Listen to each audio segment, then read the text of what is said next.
Good morning, everybody. Welcome at the third day of TUG 2024. It's a great pleasure to chair this session, as there are many renowned speakers.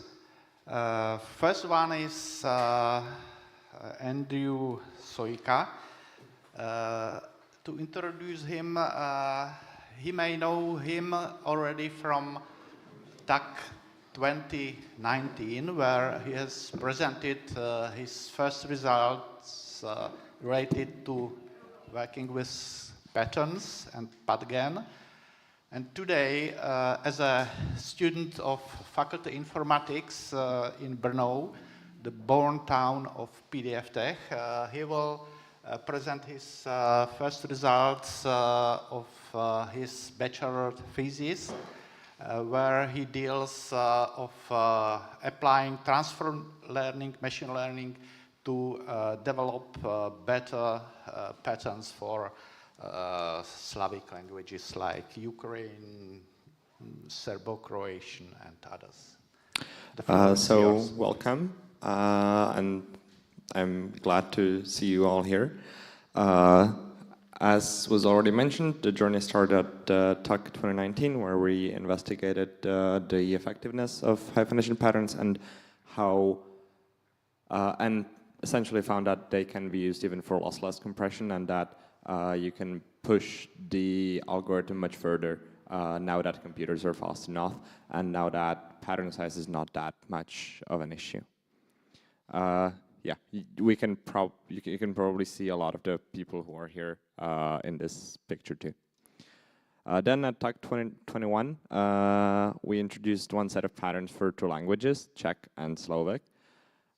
These are already live in Chromium, Android, and I promised to myself that I will finally propose them for into TUG-, and discuss adding them to the TUG distributions.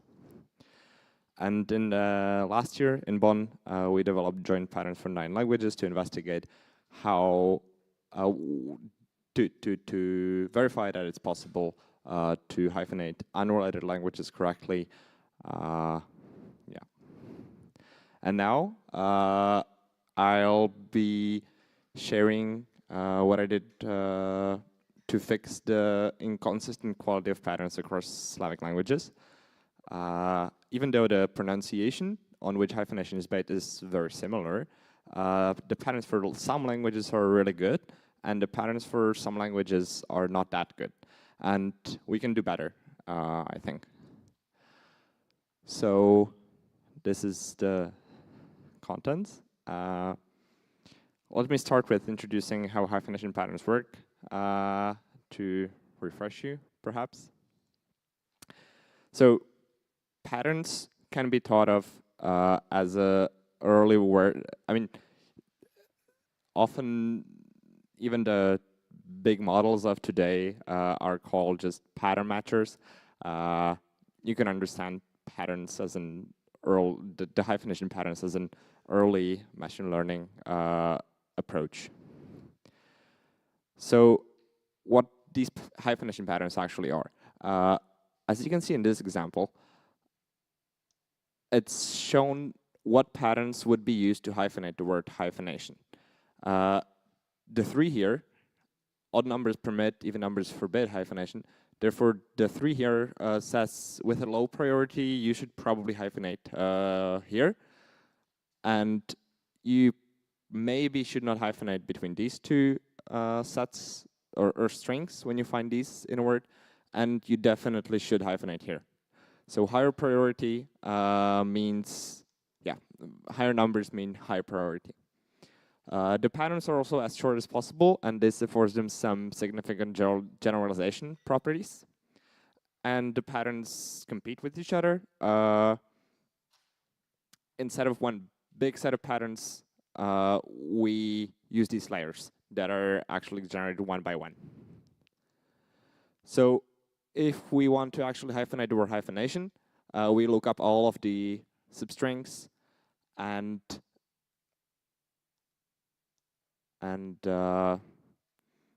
then for each of the spaces between letters that where we could theoretically place a hyphen, we then find the highest number of allowable, and from this it follows that we should hyphenate here, here, and nowhere else. So how do we generate these patterns? In, I think, 1970 something, Liang had to generate a way to generate less than 5,000 patterns to hyphenate English. This is done in layers, as I said, and in every level there are some parameters, and they set first how long the patterns that should be considered should be, and what's the threshold to reach to let this pattern into that level. This is the score for a correctly hyphenated place, and this is the score for a incorrectly hyphenated place. So if there is a pattern that's being considered that, let's say, would cause one incorrect hyphenation in the whole training word list and 23 correct hyphenations, we decide to include, because 23 minus 2 times 1 is 21, which is more than 20. And we go like this level by level, remembering that odd numbers permit and even numbers forbid hyphenation.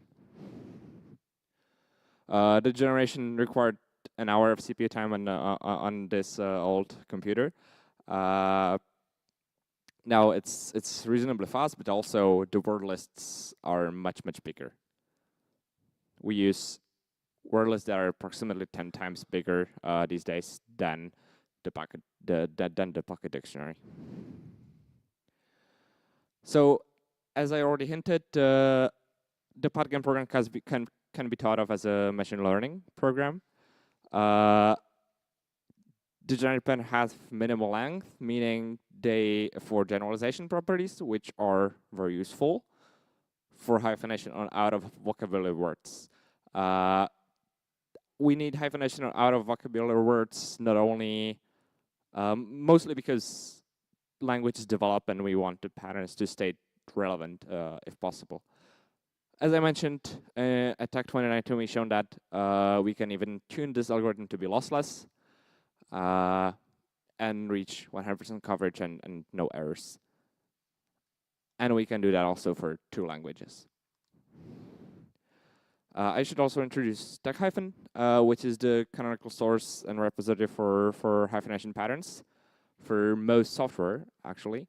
It's used in TUG, web browsers, LibreOffice, Android, and Kindle uses Android, and it even uses these hyphenation patterns as far as I know.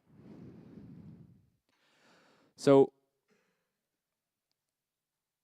let's look on a bit of a higher level at hyphenation. Usually, hyphenation is phonology-based. It mostly used to be etymology-based. For British English, etymology-based hyphenation is still preferred, but there is a clear trend towards syllabic hyphenation in essentially all languages. Across the Slavic languages, there are languages where the Institute of Language says that etymology-based hyphenation should be used, but in schools, children are taught to hyphenate syllabically. There are also, according to the phonology, because it's really hard to teach children etymology, right? So currently, mostly, it's primarily syllabic, but morphology is also important in the case of compound words. And also it's very important in the case of foreign words, which you also need to hyphenate, often because these are, because these are for long, and they are occurring more and more often in formerly monolingual texts. So why do we need these syllabic patterns? This is an extravagant example of why these are useful. I think this text looks a bit better, even though the lines are probably still too small for words this long, but it's much more pleasant to look at and probably also read this text compared to this text. And the importance of hyphenation is not reducing these days, because whereas we don't read text from narrow columns in printed daily or daily papers, we read a lot of text on other tiny rectangles. So, yeah, I mostly mentioned this already. And we know that we can generate with no hyphenation collisions, since there are almost no words that have different hyphenations in different languages. So how did I go about improving these patterns for languages that don't have great patterns? Yeah. So the pronunciation for Slavic languages is very similar, but the orthography is different. This is Ukrainian, this is Czech, and this is Polish. These are pronounced very similarly. I'm not sure about the Ukrainian, but the Czech is Praha, and the Polish is not entirely Praga, but something in between. But still, these are very similar, and especially in the case of Ukrainian, it's the orthography is different, but the pronunciation is actually very close. Therefore, the hyphenation is also very close because it's based on pronunciation. For this, we use the International Phonetic Alphabet. You might know it from your English textbook. It represents the pronunciation of each of the words, and the characters roughly correspond to phonemes.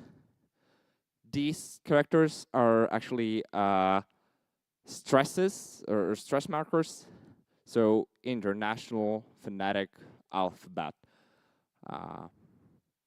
Yeah. So before we dive into the approach, we need to set the goals, and the approach is set by the anti-goals. So these are things that we don't want to do, and that quite limits the maneuvering space we have. I don't want to exert my opinions as a non-native speaker into the resulting patterns. So even if I see something that I think is clearly a mistake, I will not fix it because I don't feel qualified for that, because this is not a language that I can speak, mostly.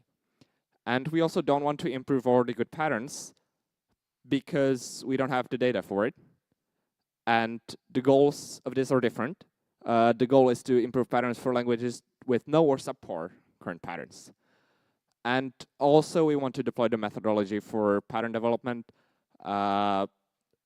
through transfer learning for several languages in one language family, so that this can be potentially also used for other language families. So how did we actually implement this approach, and what methodology did I choose? So this is the big diagram that we will go through step by step. Essentially, we start with a data set from Wikipedia. I will explain why I had to choose this data set. Then we hyphenate the words from Wikipedia with the current patterns. Then we convert them to IPA.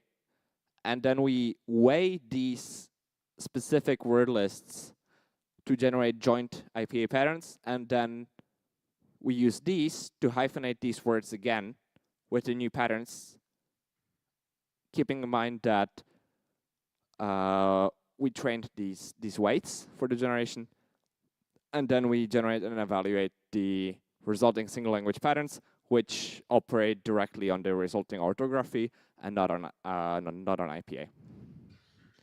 So for the start, we need a bunch of words in the target language. It's actually surprisingly hard to acquire clean single language word lists. Previously for Czech and Slovak, lexical computing used to provide us with these data sets, but now they are unwilling, and most importantly, reproducibility is very important, and therefore I opted for Wikipedia. It's a clean word list, but colloquial terms are not that represented there. It's open for discussion whether it would make sense to introduce some other word lists into the mix of the data, but yeah, but I hope that the Wikipedia dataset will be sufficient, given that most of the other patterns are still generated from mostly dictionaries. So we now have hyphenated words in the source orthography, and we need to transfer them to IPA. We use eSpeak for generation of IPA, not because the eSpeak subset that it used would be very rich, but because it's very consistent across 127 languages, so it covers all of the languages we need. But the transfer is actually not that trivial. The task in this case is to transfer the hyphens from the word in the original orthography, and if we have the IPA word without the hyphens, we need to decide where do we put these hyphens. We cannot just convert this to IPA, this to IPA, this to IPA, this to IPA, because the IPA depends on the surrounding characters. There are 1,065 possibilities of where to put them.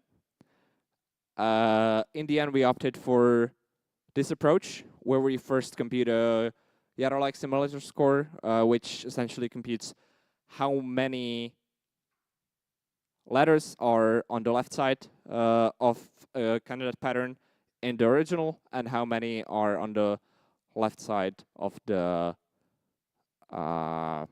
so let's say we evaluate the placement of this hyphen here. So we see that the corresponding pattern, the corresponding hyphen, meaning the first hyphen, is here, and we see that all of these match, and some of these to the right match, and we compute a score for that. Yarrow is actually an optimization over the Levenstein, because not only is the complexity a bit better, the constant factor is also a big factor, and it's quite a bit faster. The important thing here is that this scales with the length of the one word and the number of hyphens, whereas this case with the length of the word times the length of the original word. And if there's still tie, we convert each syllable to IPA and perform this once again. So now we have the IPA hyphenate word lists, and we need to generate these joint IPA patterns. We know that the patterns can learn the IPA well. Maybe it's surprising to why is this not 100%? The answer is I could tune them to be 100%, but then I would probably overfit, and this is an example where I'm probably already overfitting. And if I had not had as an anti-goal to exert my opinions and thoughts into the patterns, I would definitely look into these wrongly hyphenated places, as these are great candidates for errors in the underlying word lists. So yeah, the challenge is not to overfit, as they can infer the language and then reproduce the original errors in the original word lists. So how to pick these weights?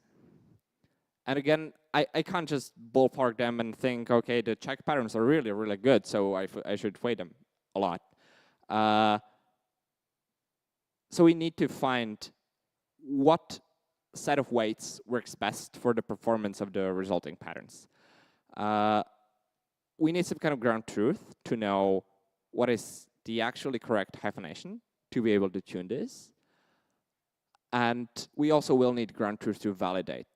So this is at the end, when we already have optimized the weights, we need to decide, are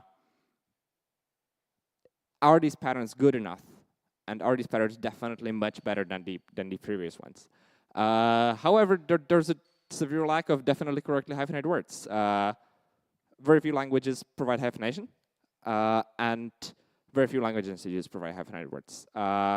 If you know a good source of hyphenated word for your Slavic language, I would appreciate it. This could be a dictionary or something else. Some languages have Wiktionary or similar. So to avoid grid search in the parameter space or weight space, we train a surrogate model and sample weights from that. We sample candidates' weights that we then evaluate. Therefore, we just avoid the grid search. You can think of this, again, as an optimization over grid search. So then we have the new IP hyphenated patterns. The approach is similar to the transfer from the original to the IPA, with a few more challenges that I don't have time to go into. And so this is what the final single language patterns are. The generation in the end is quite similar, or quite simple, but it's very hard to evaluate. This is probably the approach that I will settle with, and even though it's not optimal, I don't see a better way to do this, especially in the severe lack of definitively correctly hyphenated words. So this is the methodology we used, and let me jump to the conclusion. It is feasible to significantly improve at least current Polish, Croatian, Serbian, and Ukrainian patterns, and I think this is applicable to other language families. I have released a reproducer workflow for this, and the resulting single language patterns will be submitted to Hyphen by the end of the year. As I'm kind of running out of time, thank you for your attention. If you know a source of good hyphenation data for your Slavic language, do reach out. Do you have any questions? Okay, thank you for the talk. We have actually enough time for the discussion, so Nelson, yeah.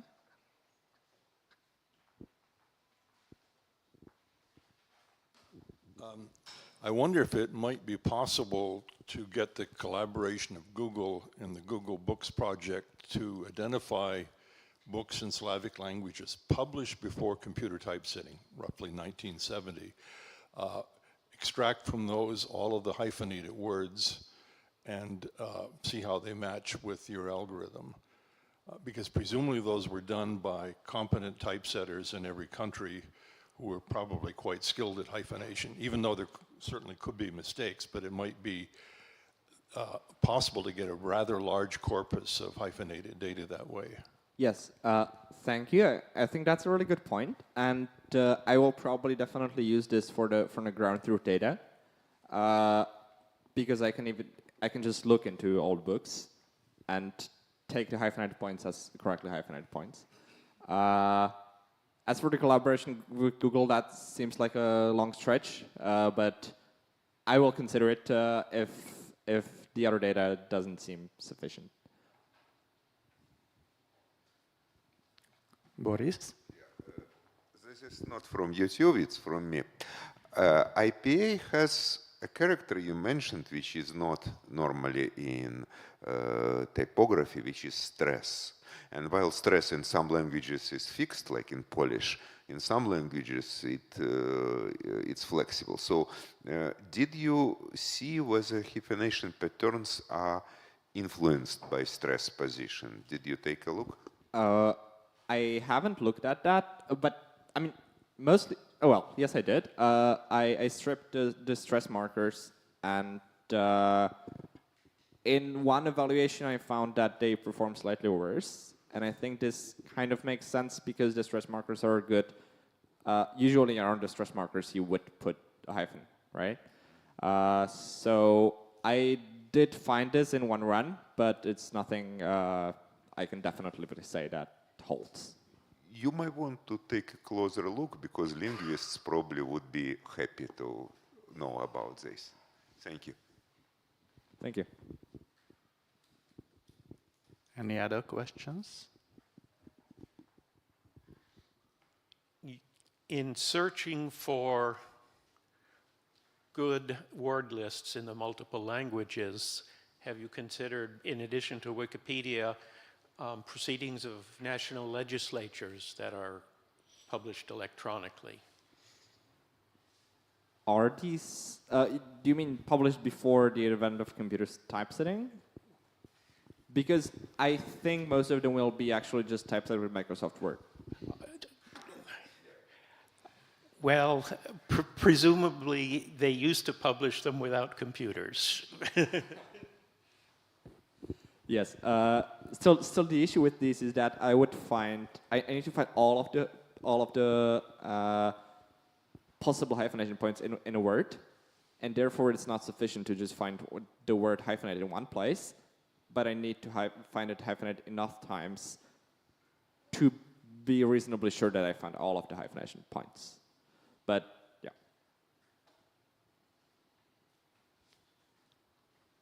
Yeah, we have still time for another question or comment. With every language set of patterns, there's always an exception word list of words that are difficult to hyphenate or would be misinterpreted if they were hyphenated at obvious breakpoints. One I happen to know of is the word white space in English. Two words run together. TeX by itself hyphenates it as white space, but it really is white space, and so it's in the standard hyphenation exception list.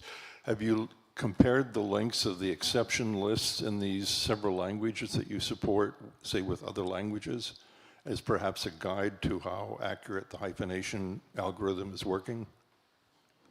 These exception lists are usually there are not many languages that have these that have these exception lists. I think English is the most prominent one.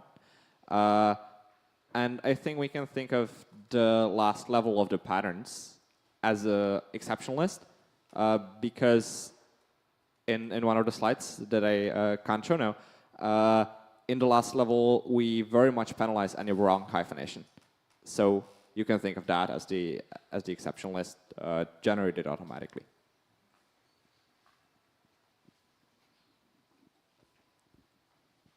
Last call for comments, questions.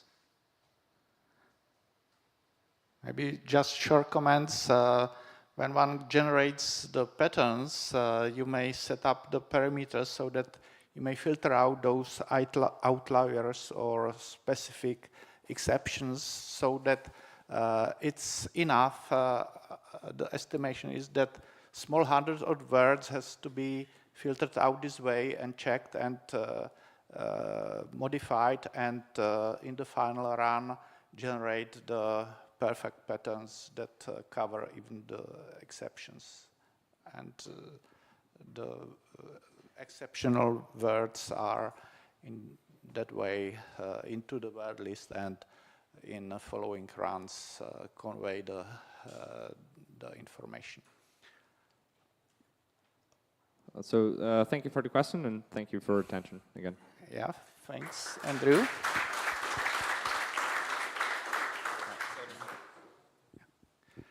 The second speaker in this session is Antoine Bossard. He came from Japan, from Kanagawa University, where he teaches computer science, and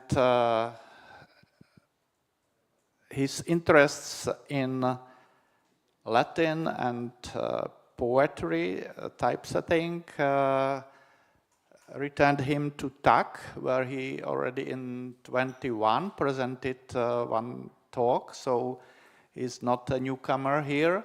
And today he will present a short note on typesetting Latin verse scansion. The floor is yours. Thank you very much. Yeah, so just thank you for the introduction, and just to complete with a few words, we see nice pictures with the previous presentation of Palo Alto. So I was in Palo Alto as well, and at that time I did a presentation on an implementation I did of an index system for LaTeX. So it's a make index.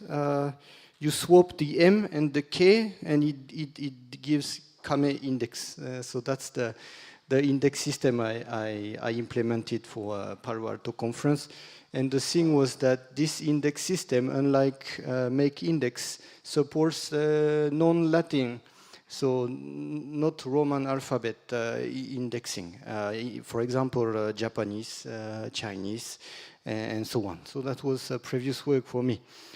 So yeah, so languages, natural languages, okay, processing and information representation is one major part of my research. And so today this short presentation will be on typesetting Latin verse scansion.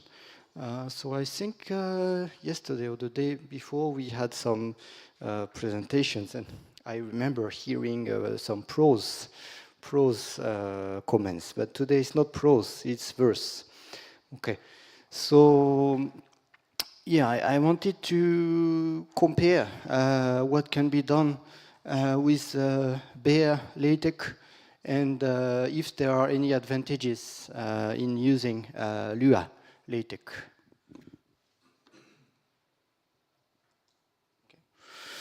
Okay.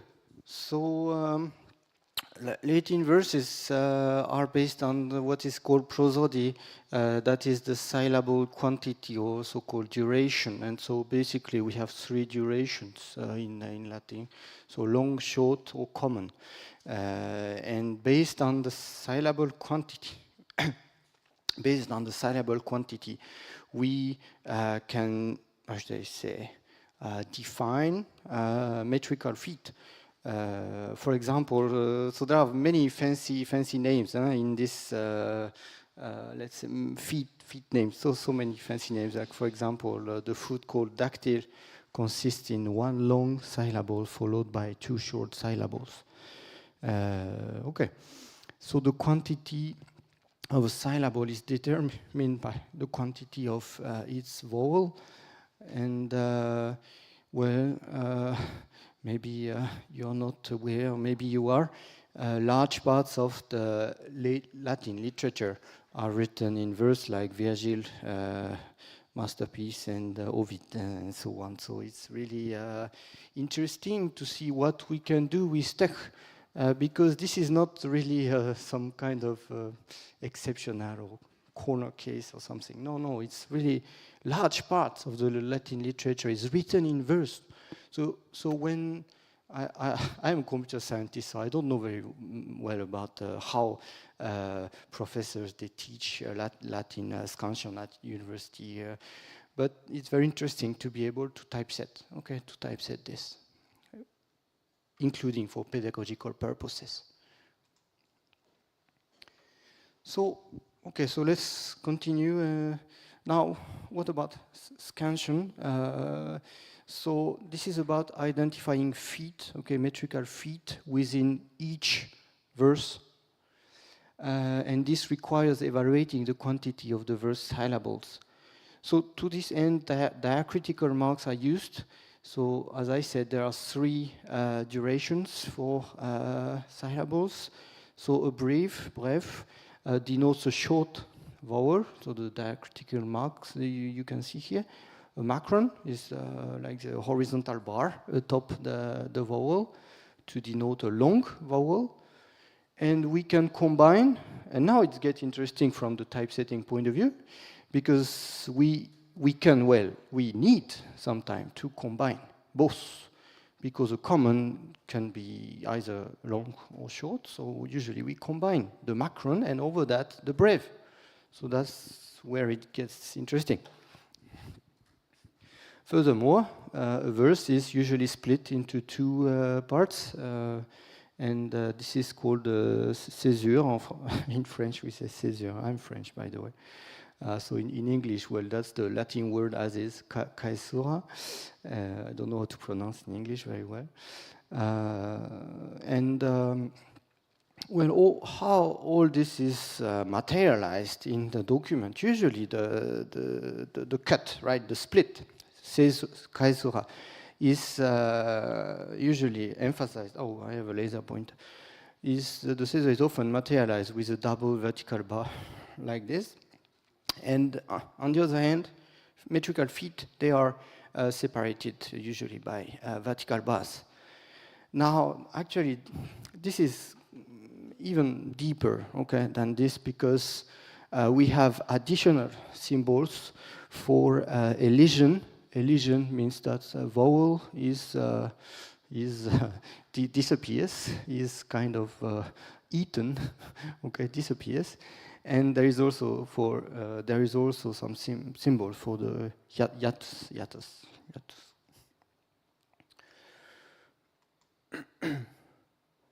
Now, okay, let's. That's it for the introduction. So let's go back to LaTeX. I should get used to Beamer, by the way. Sorry, PowerPoint. Well, the first issue, okay, single and multiple diacritical marks.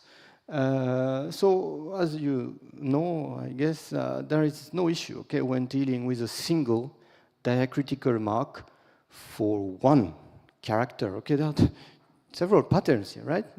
One diacritic, but we also need to consider where is it placed? Where is it placed? Yeah, on top of one letter or several letters.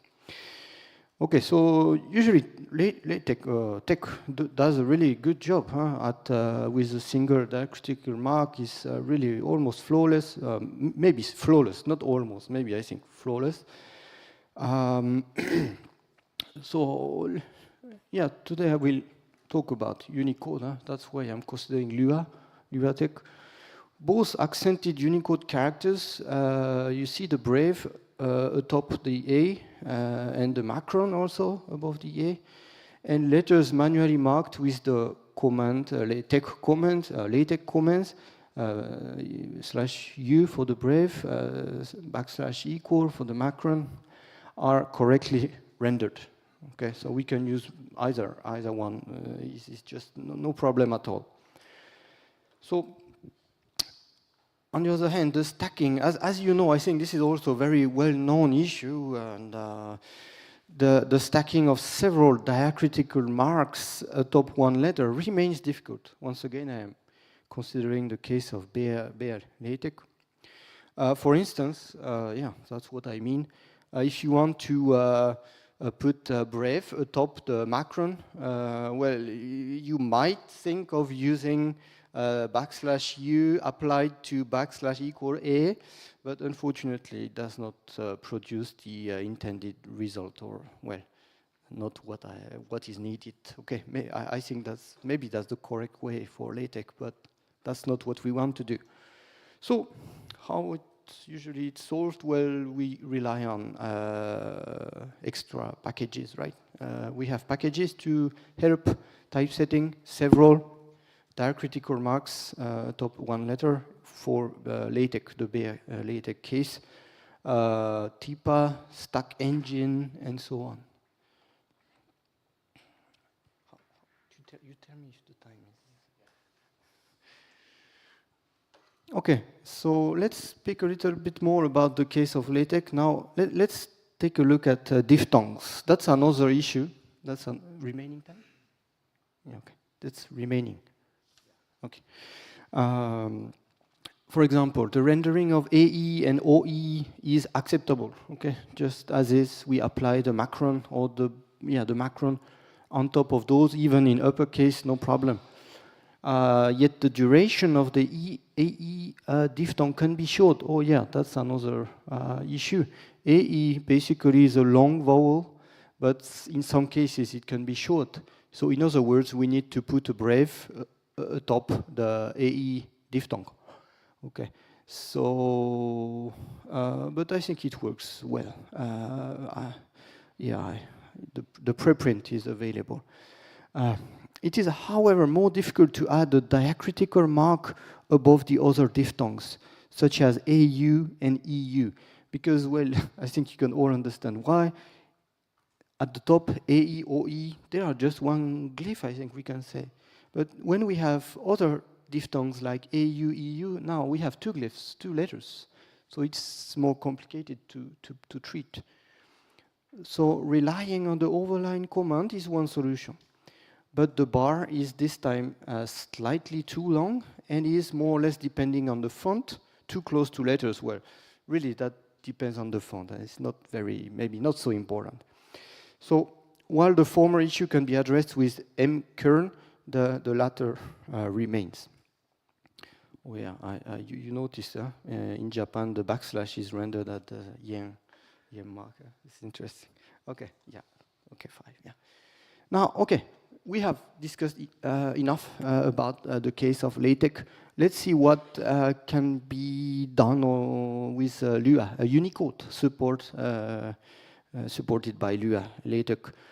So first and foremost, support for diacritical marks, both single and multiple, strongly depends on the selected font. And this can rapidly become problematic because if there is a font you want to use, but it does not support that, well, too bad. But okay, let's take, for the purpose of this discussion, let's consider like the Google Noto font. And this font implements, well, it's quite complete, so it implements a lot of the glyphs and diacritics combinations we need. So, so in this case, which means if you can find a suitable font for your needs, Lua LaTeX brings significant advantages over LaTeX in our case. For example, it enables multiple diacritical marks on a character directly without packages. Or the macron over diphthongs can be further improved. Width and vertical gap can be adjusted, which is kind of technical, but it can be done, as I have tried in the, well, it's written in the preprint. 3 minutes, okay. About Unicode, well, okay, the purpose of Lua LaTeX is to try to rely on additional features provided by Unicode. So we did some experiments with the Noto serif font. First, the combining overline glyph, whose purpose is to render a continuous line above several letters, which we want to do, right? In the case of diphthongs, like AU, EU, we want a bar above both letters. So that's one.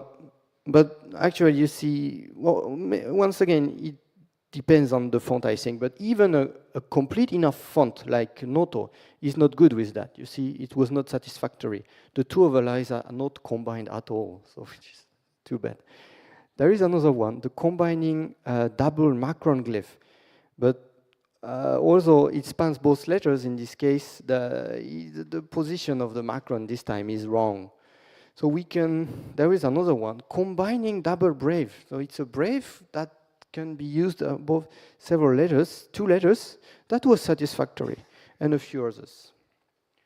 I'm almost, oh yeah, just on time. So, okay, 2 minutes. Regarding LaTeX, the support of single diacritical marks applied to a single letter is fully satisfactory. For native diphthongs such as AE and OE, macrons and breves are rendered as expected. Regarding other diphthongs like AU and EU, simple commands could do, but results vary. The most problematic issue arises from double diacritical marks. Their support requires an additional package. Regarding Lua LaTeX, Unicode provides useful features for typesetting Latin verse scansion. However, the support strongly depends on fonts. And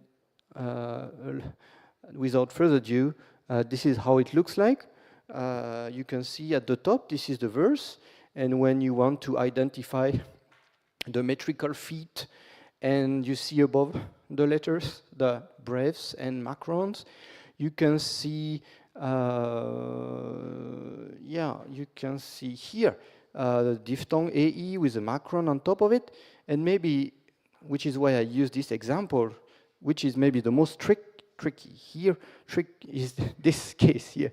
You see 2 letters, U and A, but I want a breve above both letters. So that was kind of difficult, but thanks to Unicode and Lua LaTeX, it was possible. Yeah, that's it. Yeah, nothing. Yeah, that's that. Thank you for your attention. Thank you.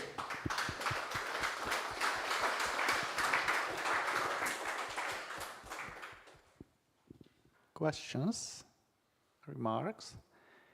If there are not any, I have one. Could you show the last slide with the examples of typesetting?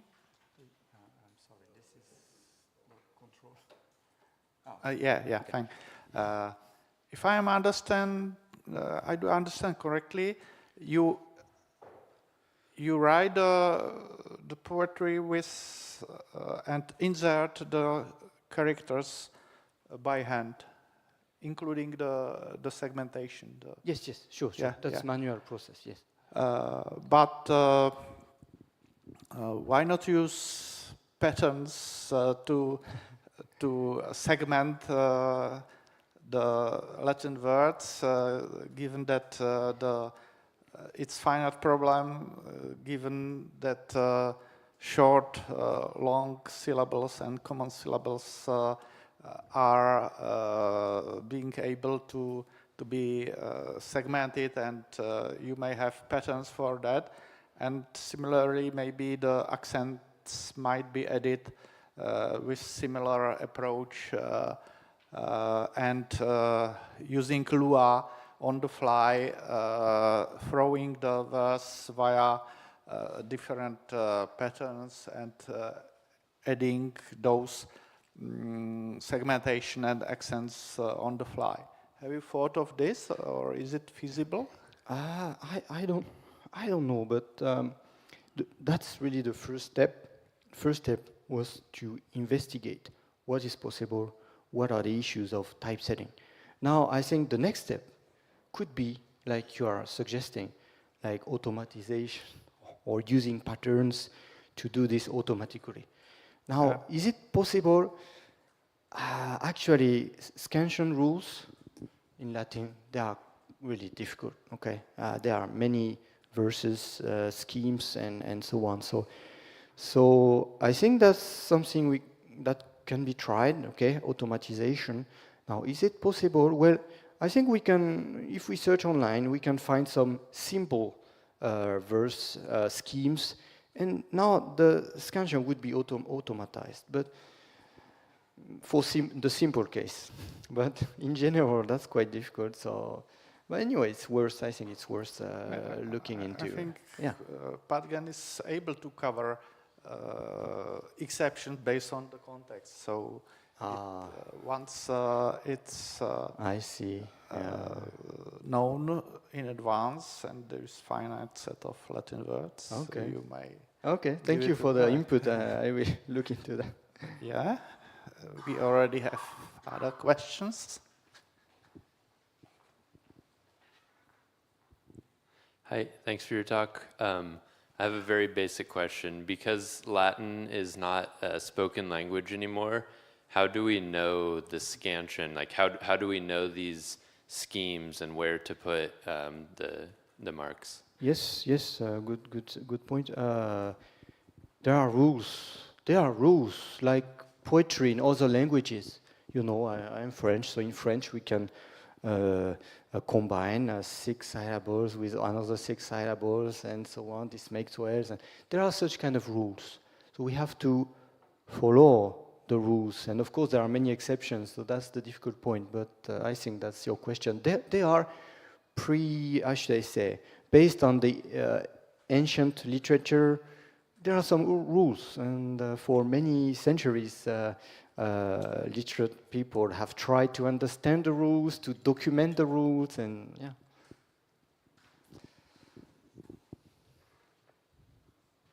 Other questions? Yeah, Martin. It's less a question than a request. Could you read to us the poem that we had on the last slide? Yeah. I don't know. Yeah. It's not so difficult because it's close to French, and so usually it would not be that difficult. Yes, it would be nice to hear it. Yeah, okay. So please, can you show the last page? But I'm not sure I'm 100% correct. But okay. So ille pedum melior motu fretusque juventa. Hic membris et mole valens, sed tarda trementi. Maybe the R would be like the Italian R, so I am doing the French R. Genua labant vastos quatit aeger angelitus artus. Multa viri nequiquam inter se vulnera iactant, and that's it. Yeah, well, that's an extract, so that's an extract. Is it? Are you satisfied? Yeah.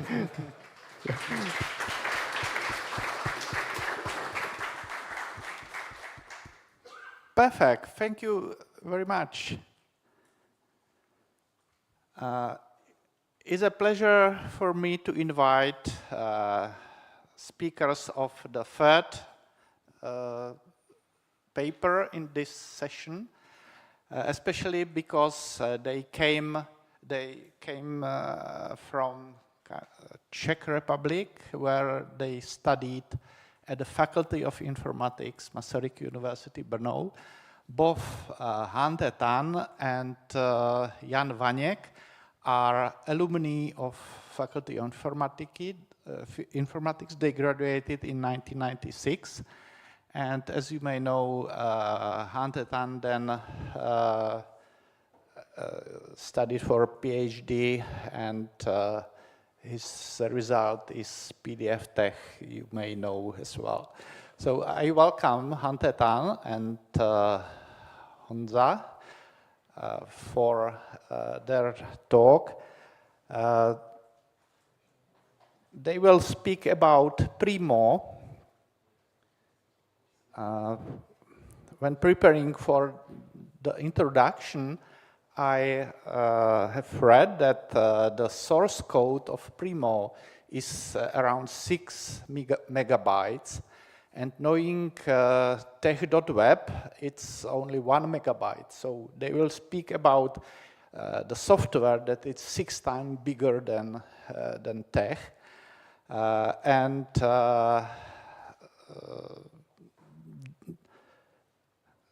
make it shorter, I pass the floor to Hante Tan, to speak about what he has achieved with Honza on Primo development. Thank you for the introduction. So in the beginning, I think... Thank you, Peter, for the introduction. So in the beginning, I would like to make a very quick demo what Primo actually looks like, so that you have a better idea for our talk. So I will pass the microphone to Rishi, who will be doing the demo from his laptop.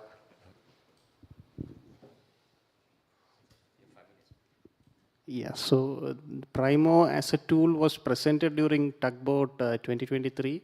So just to give you a perspective as to what the tool is, we will start off with just a quick demo of the tool so that you will understand things better, because Tan and Jan would be explaining it from a developer perspective. So until you understand what the tool is, understanding other things would be difficult. So we'll start off with it. So Primo is basically an authoring and proofing solution. So it is tuned for mostly academic journals. So once the tool starts, you will be able to see that specific panel on, as you see on screen, where you have the entire navigation, the author related information, the front matter information, the back matter information, all of that presented on the tool itself. So that information will be there on the tool, would be available for the authors to edit. Similarly, the other navigation panels that you have are the entire editor of the tool, where the entire academic content will be shown, which is at the center. And the most important part of this tool is creating the PDF. So when you create the PDF, it uses the tech engine to produce the PDF. So once you compile the document, it immediately produces a PDF output. And the PDF output will be shown in the panel over here.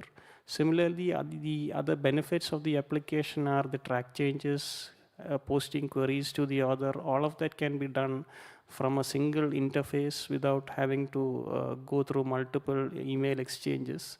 So these things have all been integrated into the tool. And most importantly, the tool works on a DTD. As of now, it is specifically created for the Elsevier DTD. And in the future, other DTDs will be supported. And if you see over here, once a compilation happens, the PDF is generated. Tech engine generates the PDF. Yeah, there are single column and double column options available in the tool. So with the just a change of a flag, you can convert the document from a single column to a document to a double column. So the compilation happens in the background and the PDF is displayed. So, and more importantly, one of the key features of the tool is the text pagination engine, which is built into the Vysevic tool itself. So you have an option of injecting pagination commands so that instead of going back to the text source code, you could directly do the pagination from within the Vysevic editor. Then the tool is completely collaborative, so multiple users could work on the same document at the same time. And the other, the renumbering, in case if you add any, the counter renumbering happens automatically as you see in tech. So this is the first tool which supports that particular option, wherein in case if you remove an equation or a table, the entire, the counters are reset automatically in the Vysevic editor as well as in the XML. So Rishi is showing that option.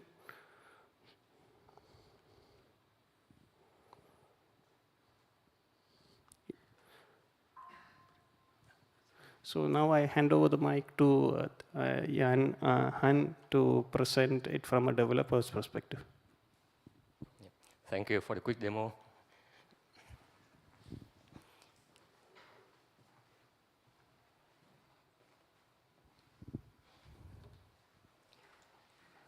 So it was quite overwhelming to see everything on the screen, so I would like to simplify it.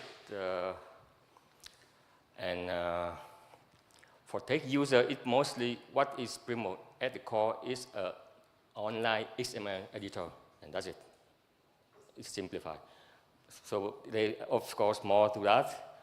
And in order to understand why Primo was created, we need to understand that, I would like to say that for most users, when they prepare some documentation and then they get a PDF that they are happy with, that's the end of the story. But if you are an author who would like to submit your article to some journal, at some publisher, then it's just halfway. So the article, before it can be published, it must be changed to meet the requirements of the publisher. It must be converted to XML because that's the format that most publishers require, and so on. So the article that was submitted, it rarely ends up in the original form, but it must go through many changes. And during that process, often it happens that the changes are not desired by the author. So it can happen that the typesetter makes some change, and then the author sees it and says, oh, it's not what I meant. I want it back. And then he makes a change, and the typesetter says, okay, but it's not allowed by the standard. So we need to go forward and back, forward, back. So that process used to be very lengthy in the past. It go via email, and then recently there are some tools to make it easier, but there's still a gap in this area. And Primo was designed to fit this gap to make it efficient. And another thing is, from the XML-based workflow, creating high-quality PDF with math is very difficult. And Primo also tries to fit this gap as well. But it's quite a lot of talking, but we are often asked by our friends and our family, what are you guys doing?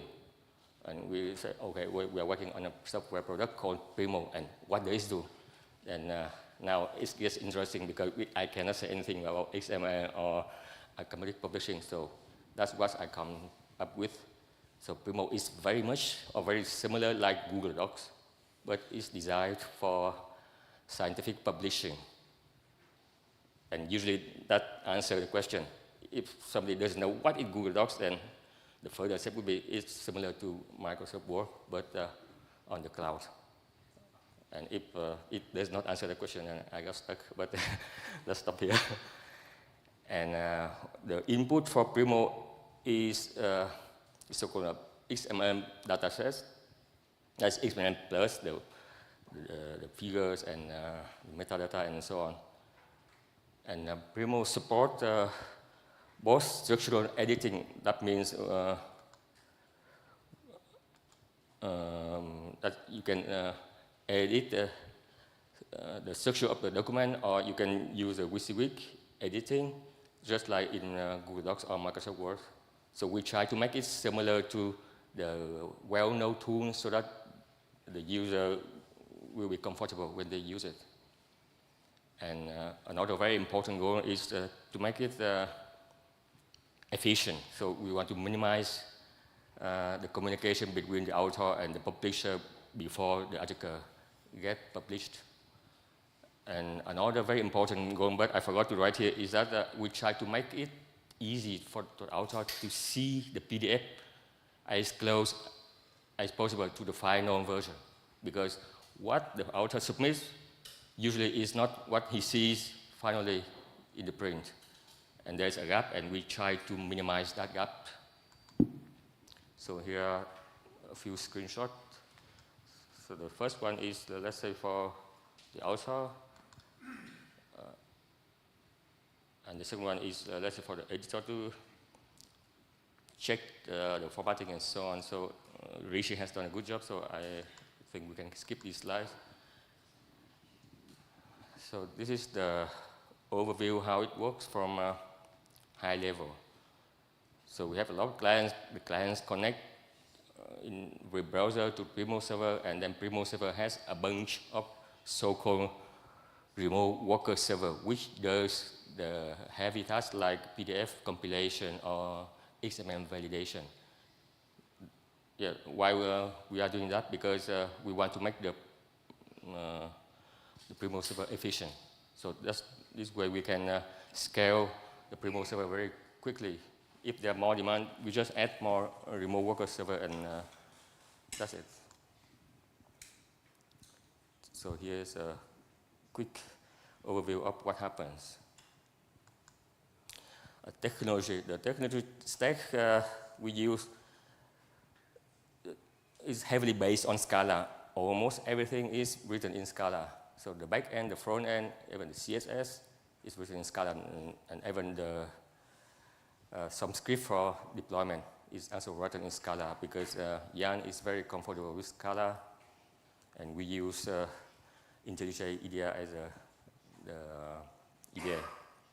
There are a few other tools that we don't need to go into detail. At the front end, we use a VDN. One quick question. Who here knows about React from Facebook?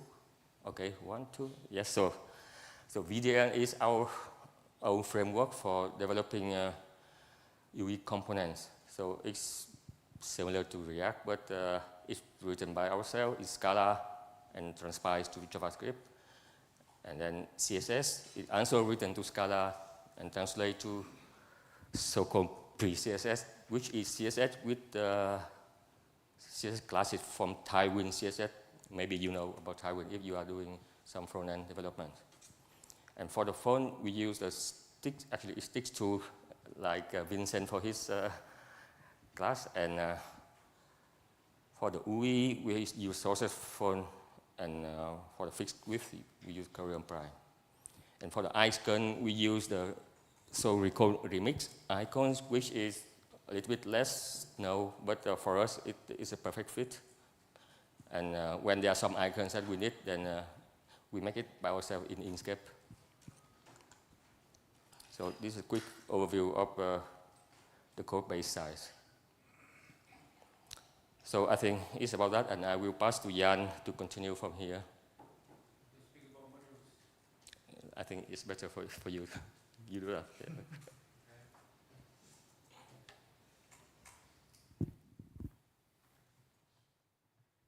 So hello. Do we have pointer?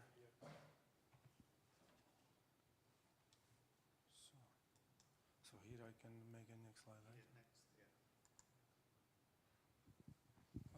Okay, so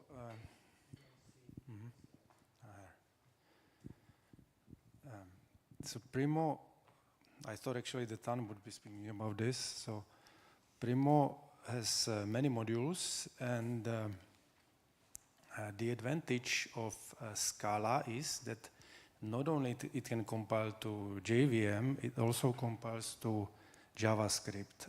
And this is very good for us because we have some pieces of code in each module which we want to share between the JVM and the JavaScript. So each module basically has 3 parts: for JVM, for JavaScript, and the shared. And the shared with JVM is compiled to JVM, and shared with JS is compiled to JavaScript.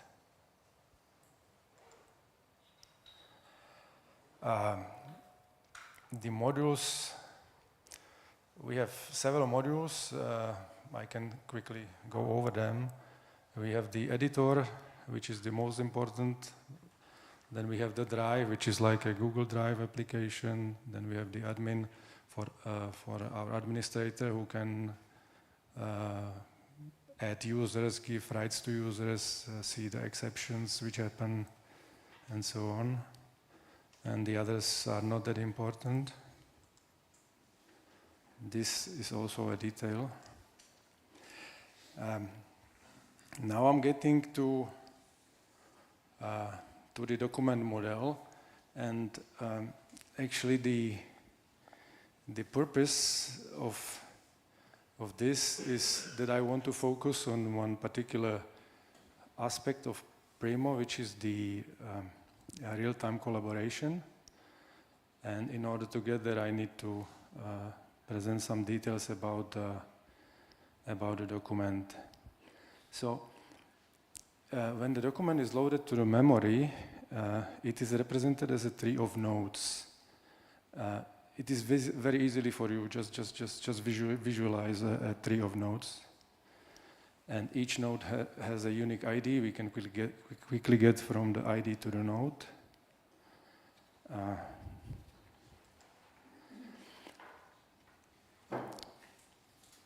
This is more like a little bit of detail.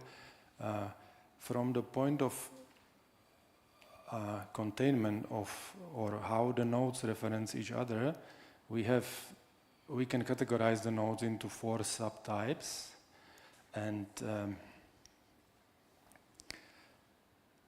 the first subtype, which we call node with subnodes, it is a node which can have multiple dynamic subnodes. So you can imagine internally it contains an array of its child nodes. This is used to represent nodes in the DTD which are repetitive. For example, in DTD you can have something like para and then this asterisk mark which signifies the repetition. So such nodes are represented as node with subnodes. Then we have a node with subnode, which is a node who can have 1 or 0 subnode. This is used for representing optional nodes. And then we have a node which we call node with children, which has a fixed set of pre-created children. You can imagine this is just a interface, as we would say in Java. In Scala we call this trait. And the concrete subclass of this node with children then specifies what are the fixed children. This is used very often because the DTD specifies that this node has these children and this node has these children, and this is statically given. And then we have a special node which holds the text, just for completeness. Nodes have attributes which we call facets. The attribute value is something immutable. You can only set it as an atomic operation, set or unset, obviously. Yes. Initially we tried to not tie Primo to a specific DTD, but we failed at that time because the DTD of the publisher has specific set of nodes, and there is a specific extensive functionality. So we could not do this by having a generic set of nodes. If we would need to port, it would be to some other DTD. It would be possible, but it would be some work. The collaboration would remain unchanged. So now we are getting to something related to the client. The document model supports observation. This means that you can register an observer to whatever node you wish, and when the node changes, the observer fires, and this is used to update the user interface when the document model changes. We also have so-called deep change observation, which is used when, which works that anything what changes below the node would trigger the deep change observer. Important is to have in mind that now we have the data model and we have the user interface, and as soon as the data model changes, the user interface is updated. This is done through the observers. So there is nothing else about it. But important is to know document changes, UI updated. Yeah. When the user is making his changes, we represent the changes as operations. Example is like insert, delete, or set facet. You can imagine the operations as a small data classes, which we send to and from server, and we do this asynchronously so that it does not interfere with users editing the document.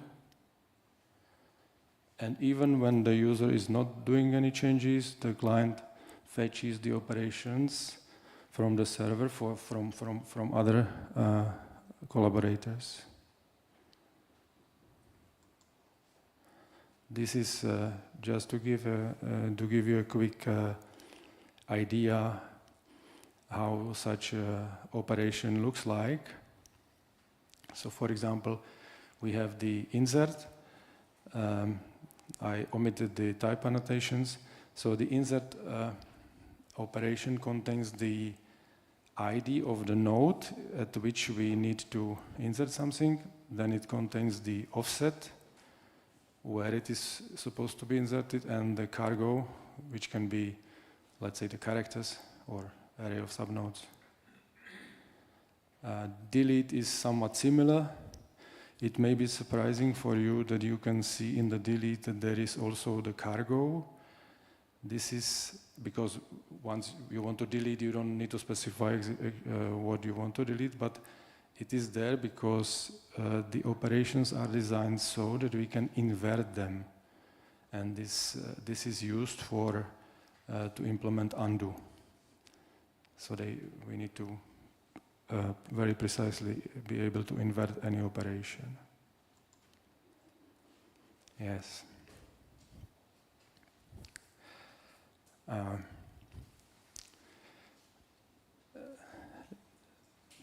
This picture depicts the simple situation where we have only one editor.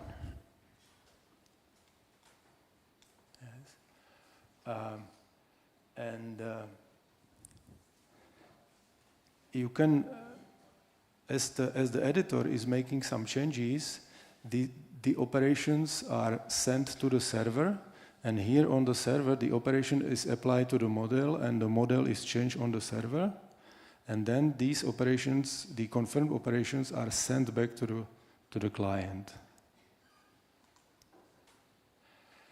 When we have multiple collaborators, the situation is little more complicated, because let's say that you are the editor too, and you have made this operation, you send this operation to the server, but in the meantime, other users did these two operations, which you don't know yet about, but it is waiting for you to be fetched on the server. So, but before we apply these operations which you are sending on the model, it needs to be rebased against these two operations, because they are already applied to the server document model. So what does the rebasing mean? So if the operations are on two separate nodes, then there is no rebasing. There's no problem at all. But if the operations modify the same node, then you can imagine that, for example, you are inserting some text at offset 20, and somebody before you inserted a text at offset, let's say 10, and it means that the offset needs to be shifted so that it is inserted at correct position. It's not really complicated. But and then when the operation is rebased and applied, it is queued for all other collaborators here, so that they can fetch it. And here it is also sent back. So these are the two operations from other people. This is your operation, and they all go back to you, to the client. So this is the server situation. It is actually more easy than the client situation to which we get now.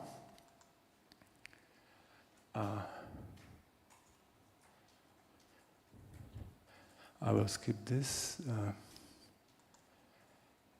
I will come back to the text. So this is the situation on the client. Let's say you've made some change, which is then sent to the server, and then your change is coming back, and these are the two operations from other people. They are coming back, but in the meantime, you have managed to make another two operations. It is not that likely, but it's possible, it can happen.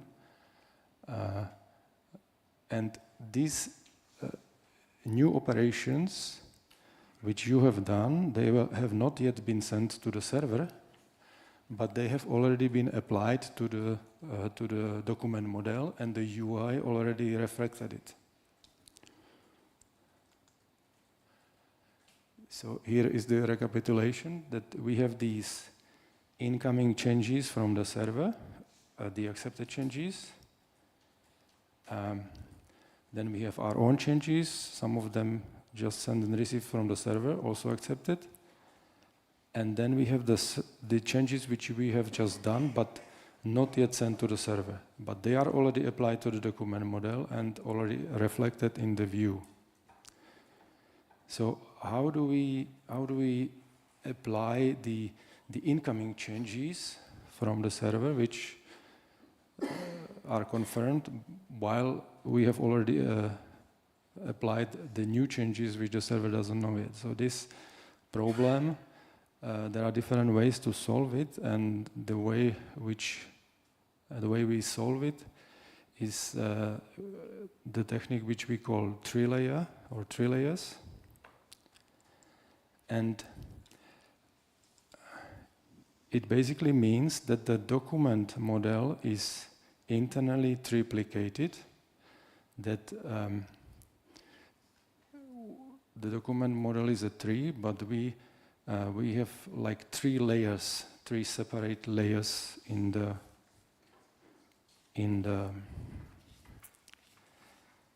model. The first layer, the layer 0, is the main layer which the UI observes and updates the document. The second layer is the so-called server layer, which holds the latest server version of the document. So it holds the latest confirmed server version. And then we have a temporary layer, which I will explain. What we can do with these layers is that we can very quickly transfer one layer to another layer. So for example, I can say now transfer from layer 1 to layer 0 and quickly the document model will be completely changed in the layer 0 to layer 1, and the UI observers will fire and update the view.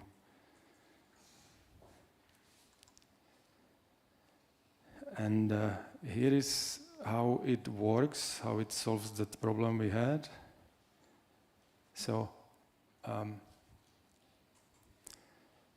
will come back to the image. So when these changes from the server come, then we don't apply them to the main layer. We apply them to the layer 1, to the server layer. Then we transfer the server layer to the temporary layer. They are now identical. Then we apply these operations on the temporary layer. And finally, we transfer the temporary layer to the main layer. The observers are fired and UI is updated. So here it is in words.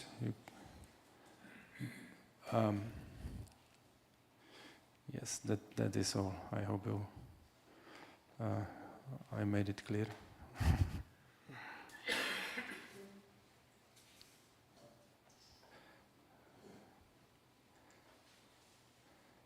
So thank you for your attention.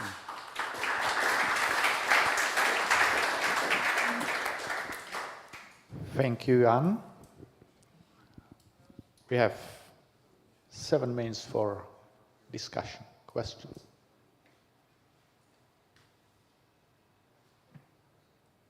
No.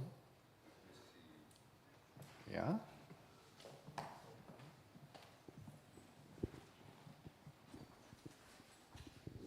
Thanks for the talk. I would be interested in the server technology. Are you using Remix or Node.js? No. We use Undertow web server, and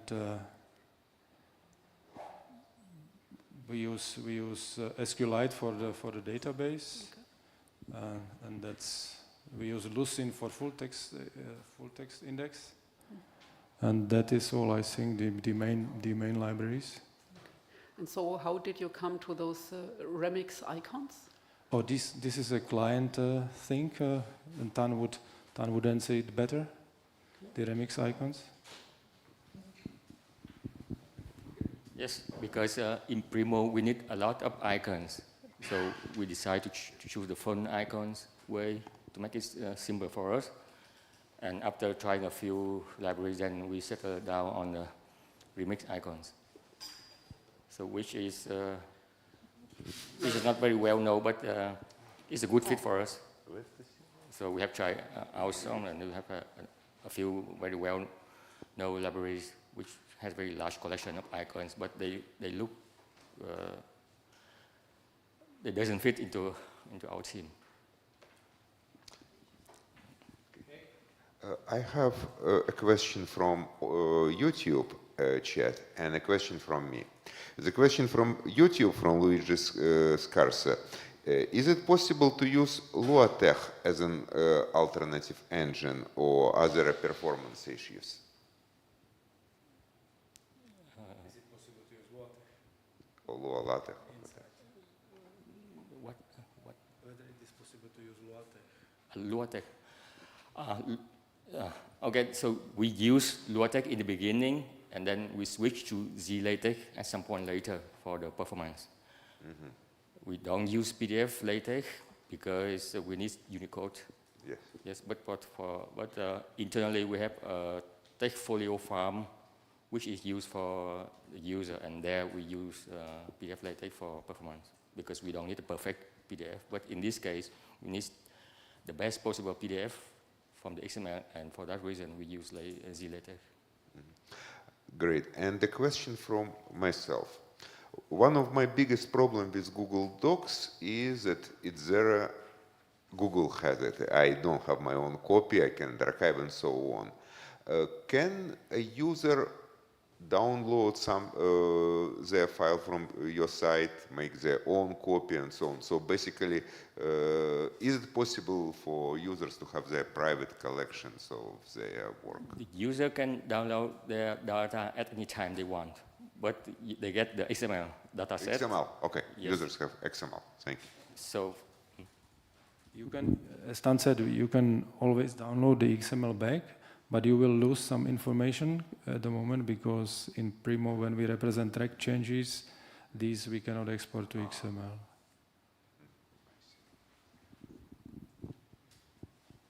Nelson? In the earlier slides where you had the Primo desktop showing, where you had a text editor window on one side and the PDF for typeset output displayed, is there a way for the person doing the typing in the editor to see the XML view rather than the sort of almost typeset view? The reason I thought this, if you're introducing a new DTD, there might be problems, and you have to say, well, how did this get translated? So is it then possible for the XML to be exposed? Yes, it is possible in a certain way. We have a tab there on the left panel, which is called structure, and there you directly see the tree structure of the nodes, so which it directly corresponds to XML, right? You just don't see XML, but you really see a tree structure. I really like this view, but nobody else likes it, you know. actually, during the testing phase, then users are scared when they see this structure view because it means nothing to them. A huge tree from the XML, and that's it. And for a normal user, it doesn't make any sense. So it's there if you want it, but it's not mandatory. I have another question from YouTube. To tell the truth, I'm not sure I understand the terms here, but here you are. mscripting allows you to compile a C program in WASM, ZTech.js. Does it make sense to consider using a PDF engine in WASM?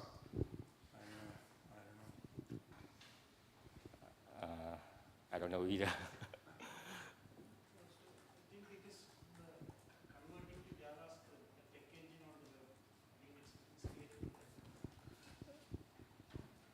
So we're not transcompiling and creating the Java version of JavaScript version on the web, because the tech engines that we have to use for our production systems should confirm properly and produce the correct output. Sometimes when you use the JavaScript version using Nscriptum, it might not provide us the right output. Yes, another reason is that by doing the PDF compilation on server, then we are able to scale it. So if there are more compilation, then we can add more server to cope up with the demand. If we are doing it in the browser, then it might work, it might not, but I think it's not worth the effort. Yeah. What do you use to convert to TeX, and to which TeX do you convert? And can the user download the created TeX? We have two ways to create the TeX. The one way is directly from our data model that we export the TeX. This was done by Tan. And then the other way is that we export to XML, and then we use XSL transformation to create the TeX. This is currently used because we have some we sometimes need some tweaks, which one of us, Apu, is using. But I would really like to get into state where we can have this eliminated and where we can just directly create tech from the data model through a visitor pattern. It's not that complicated. Yes, LaTeX with the Elsevier classifier. Yeah. And yeah, the acceptance route is like for exceptions that we don't support yet in Primo, but we expect that over the time, the direct tech export from Primo will be usable for most cases because it's very fast. It's instantly. It doesn't take any time, and the other road is it takes much longer, and it should be used just for, let's say, for exceptions. It is also some layer of complexity if we have these informations encoded in XSL. So if we could avoid that, that would be better. Thank you for the talk. A quick question. This is a proofing tool for authors, between authors and publishers. By the time the article arrives as a publisher, even before it gets accepted, would have been authored by the author already. So do you have tools for the publisher to be able to ingest the author file upon acceptance? Because the article is not going to start in your tool, right? So the author will write it in TeX or in Word or in some the favorite sort of flavor of word processors. Yes, currently when the author writes the document in TeX or in Word, it goes through some pre-processing, and then the document, which is a zip file with main XML and some other files, is imported to Primo, right? That is the current way because authors are not authoring in it. And once it is in Primo, it follows a certain workflow, right? So, for example, the document is is going from one stage to another, okay? So it goes to typesetter, then the typesetter makes some changes, and then he submits it to the author back, and he's accepting or rejecting some other changes, and then it goes to another stage, and then it can go back to author. And in these stages, different people have different rights to do changes or not to do changes. So it is not like that, like in Google Docs you are just editing and there is only one state. You know, we have this sequence of state in the workflow. Okay. So as of now, Primo has not gone into the phase of complete as an authoring tool. So in the future iterations, this should become an authoring tool as such. So just like an author is submitting their files as a LaTeX file or a TeX file, our plan is to have this tool itself as an authoring platform wherein a Primo output file will be submitted to the publishers. So once that is submitted, just with the hit of a button, the PDF, XML are all done because the underlying document model is completely using XML. So that's something in the future. And integration of tools like from TeX to loading it into Primo or from Doc to loading into Primo, something that we have plans in the future also. Thank you all for Jan and Tan for presenting and all you for coming and questioning. Let's applaud the developments of Primo. It might have big consequences in the future, I guess. Now, if I'm not mistaken, we have coffee break. And we will continue in 26 minutes here.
Thank you.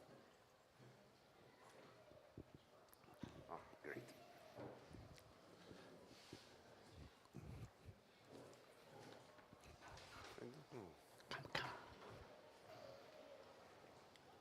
Okay.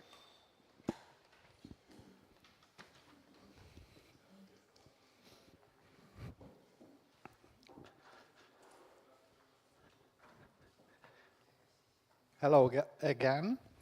Welcome at the third day of TUG 2024, second session. Probably it's not necessary to introduce Boris Weitzman. Most of you know him from his previous talks. He has served as a TUG president for several years in the past, and in today's second presentation he will speak about extending Peter Flynn's bookshelf package for multi-language libraries. The floor is yours. Thank you. Boris. Okay, let's start with this picture.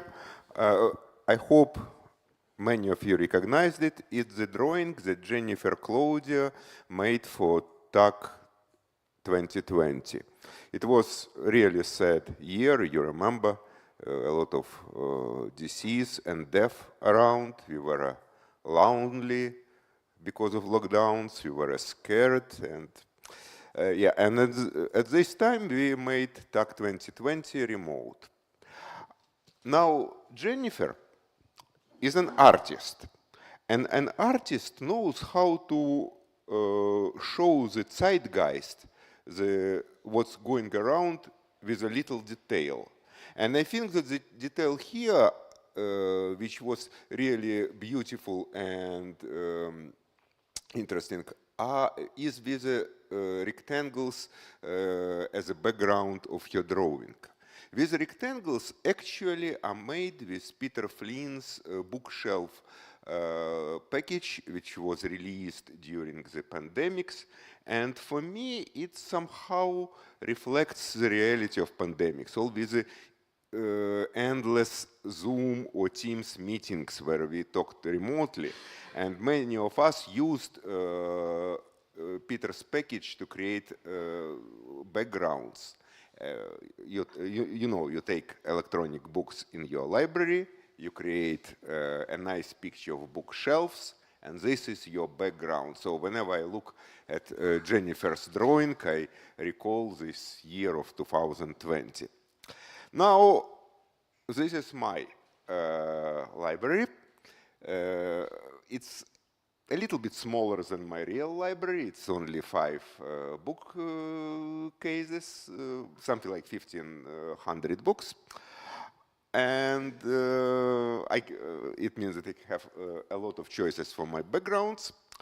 And another thing, besides backgrounds, I would like to show you a very interesting game.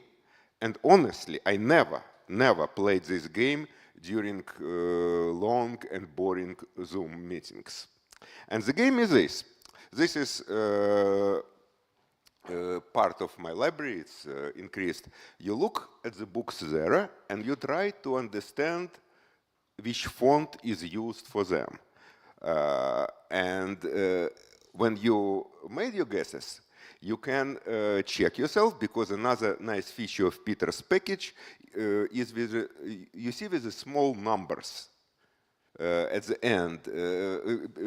Below each book there is a number, and the number is actually the number of the font in the catalog. So I can look and see that my first book is typeset in Avenir LSTD Heavy. The second is a very interesting font, Kyiv Titling Bold, and so on. I see that there is Arsenal here in my fonts, and basically if you have a good collection of fonts, like 20,000, like 15,000 fonts, you can actually play with this game endlessly. Now, how it is done? Let me remind you how Peter's package works. The algorithm is this. You process book by book, and for each book, you make a random rectangle. You have limits, what is what is the size, but you pick it random. Then you select random foreground and background colors. And the nice thing is that you look at the contrast between them, and if the contrast is too low, you repeat it until you have a nice collection of colors for your backgrounds and foreground.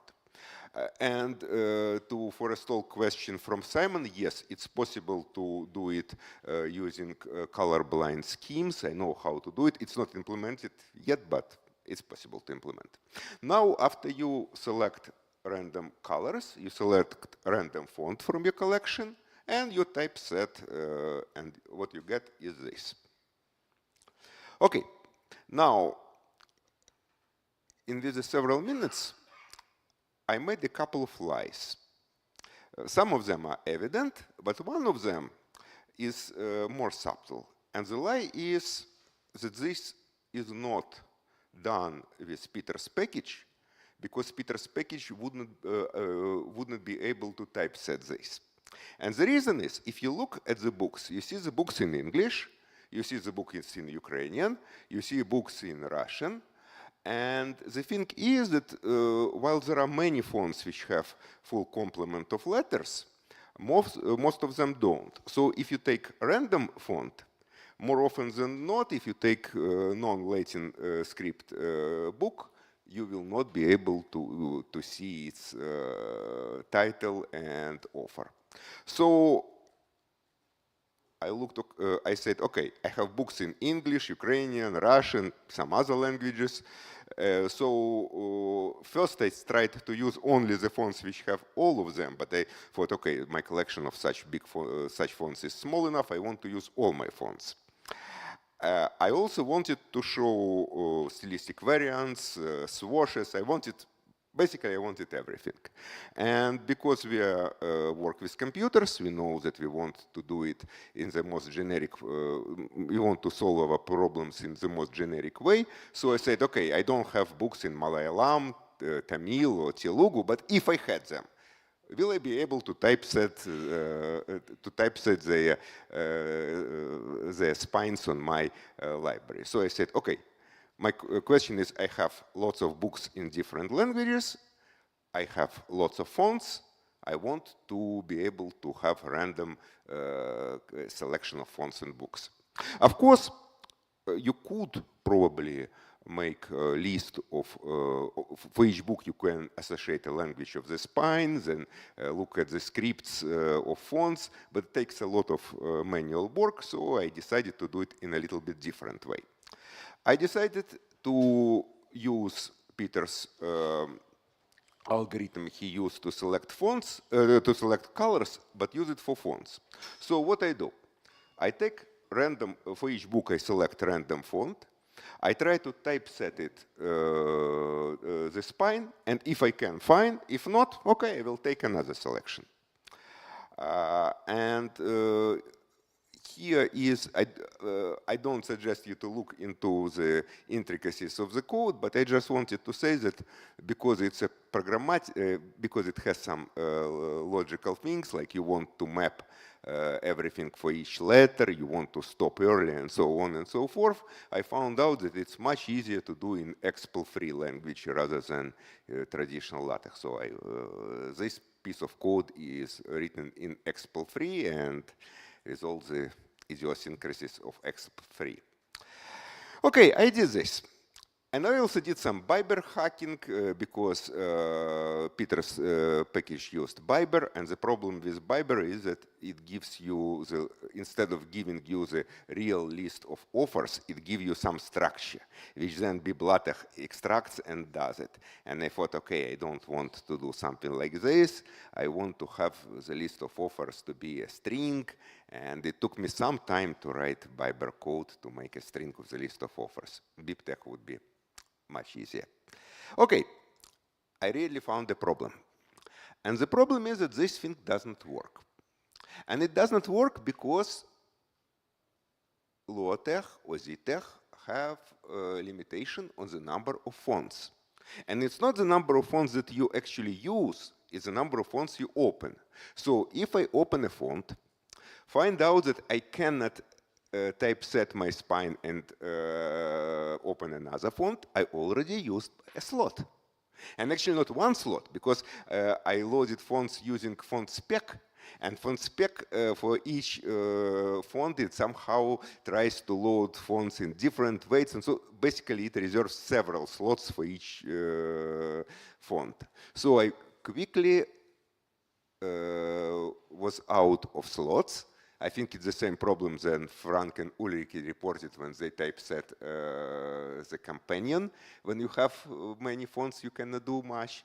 And by the way, the interesting thing about font spec, it does not give you a normal error message, something like you have so many slots, you use them all, good luck. Instead, it gives you a random strange message like I cannot find the file.ftc, or I found E group where there should not be E group. And basically, I have an impression that the way font spec reports the lack of slots is just taking tech pool and take a random string from tech pool. So I wanted still to do it, and I found a solution. And solution is this. I continue opening random fonts until I get maximal amount of them. And by trial and error, I found that it's like 2100. I don't know why 2100 is and how it relates to the number of font slots. And basically, I don't understand how font spec works. So when I opened 2100, at this point, I stop opening files. But what I do when I open, on my first part of my algorithm, when I open a file, I remember it.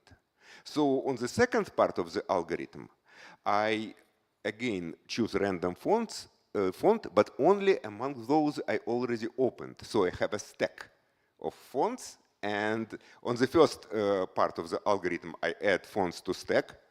On the second part, I select random fonts from stack. Okay? And in this way, it's a little bit hackish, but in this way, I protect myself from opening too many of them. Again, I don't want to talk much about code there. The only reason I have shown you this and this is to show you that this is a very unholy mess of expl-free and traditional LaTeX, because I wanted to present Peter's code. I didn't refactor it. I added on top of it some fragments from expl-free, and at some point it works, but I'm not sure why and how it works. It's very complicated, but I hope the idea is simple. Now I had another problem. How did Peter typeset spine? He took a rectangle and he tried several sizes until he found the size which is good for this box. And it's not an easy problem. You cannot just change one size, because when you change your font size, you change the line breaking, and you need to start from the beginning, right? So it's very difficult. So when Peter tried to typeset spine, he actually used several sizes of the font. Now, what font spec does, when you open when you use font a different size, it uses font slot.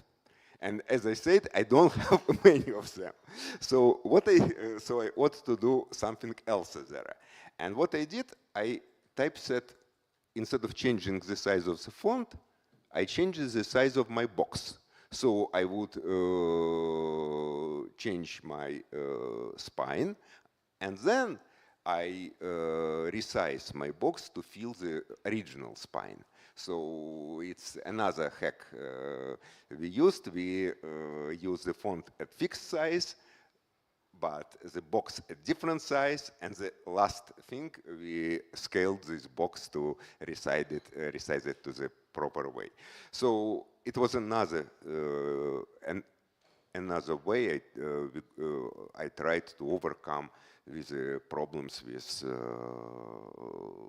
low Lua Tech and Z-Tech. It would be very nice if these engines gave me some way to delete fonts from stack. So I created a spine, I used it and delete. But as far as I know, there is no way to delete font. You need to use it there. So a little bit of a side listing of all fonts. There are actually two sources of fonts that Z-Tech and Lua-Tech can use. They can use system fonts, or they can use tech fonts. And I understand that Peter used system fonts. But I wanted to use my tech fonts from Tech Live directory because that's where I have them across my machines. So what I did, I wrote a script which would take all the fonts, OTF and TTF files from my LSR files, basically whatever is in your Tech Live tree. You use OTF info to look what interesting feature they have, and if they have stylistic variants or swashes, somehow I love swashes. You add them, and you have a list of all fonts like this. You can see that you have a list of files with their OTF switches, and you randomly select something from this list. So when I say that I have 19,000 fonts, it's actually another slight lie. I have much fewer fonts, but each font I count as many times as many different OTF switches I want to use. So Arsenal here would be counted. Arsenal with historical ligatures would be separately. Arsenal with SMCP would be, and so on. So what do I have now? I have now 1,584 books. I have now something like 19,000 fonts with switches and so on. I am able to typeset it. I don't use all fonts with all my books. As I say that by my method, I can use only 2,100 fonts randomly selected.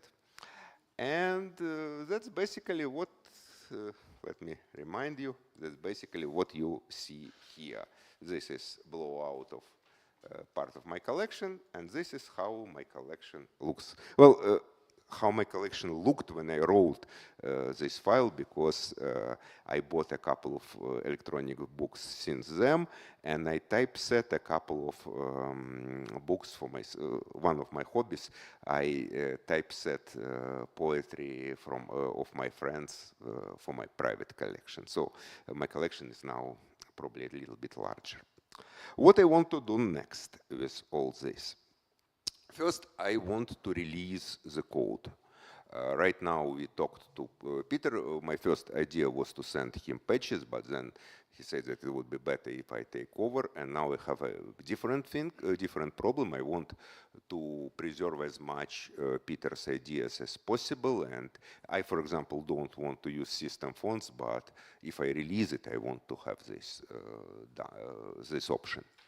I want to make a lot of cleaning and refactoring, because right now the code is Peter's code, my code, some patches, some changes, and now it's a veritable mess.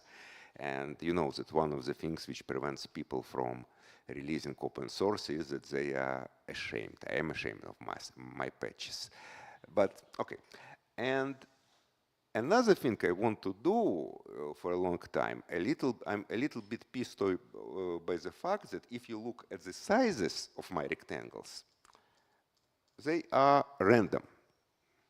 But it's not correct, because some of books are thick, some of books are thin, and it would be nice to show it in my library picture. And fortunately, my library management software, Calibre, by the way, it's a very good software and I recommend it. It has a field, it can output a BibTeX file in a BibTeX file size of your, and okay, I understand that different formats have different size. PDF is different from EPUB and so on, but it works for the first, at the first blush. So I want to make the size of the book proportional to the size of the file. So I would know which my books are thick and which my books are thin. And I want to clean a lot of the Biber code, because right now Biber is very slow. It takes, on my very fast computer, it takes like 5-10 minutes to run. And maybe I should go to BibTeX or something like this, but I will see what I can do, but probably I will do. So I have some plans with this package. It has absolutely no practical value, but it's fun.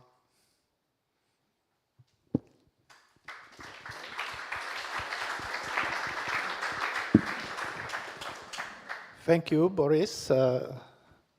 It's fun is a very fundamental motivation, I guess. So,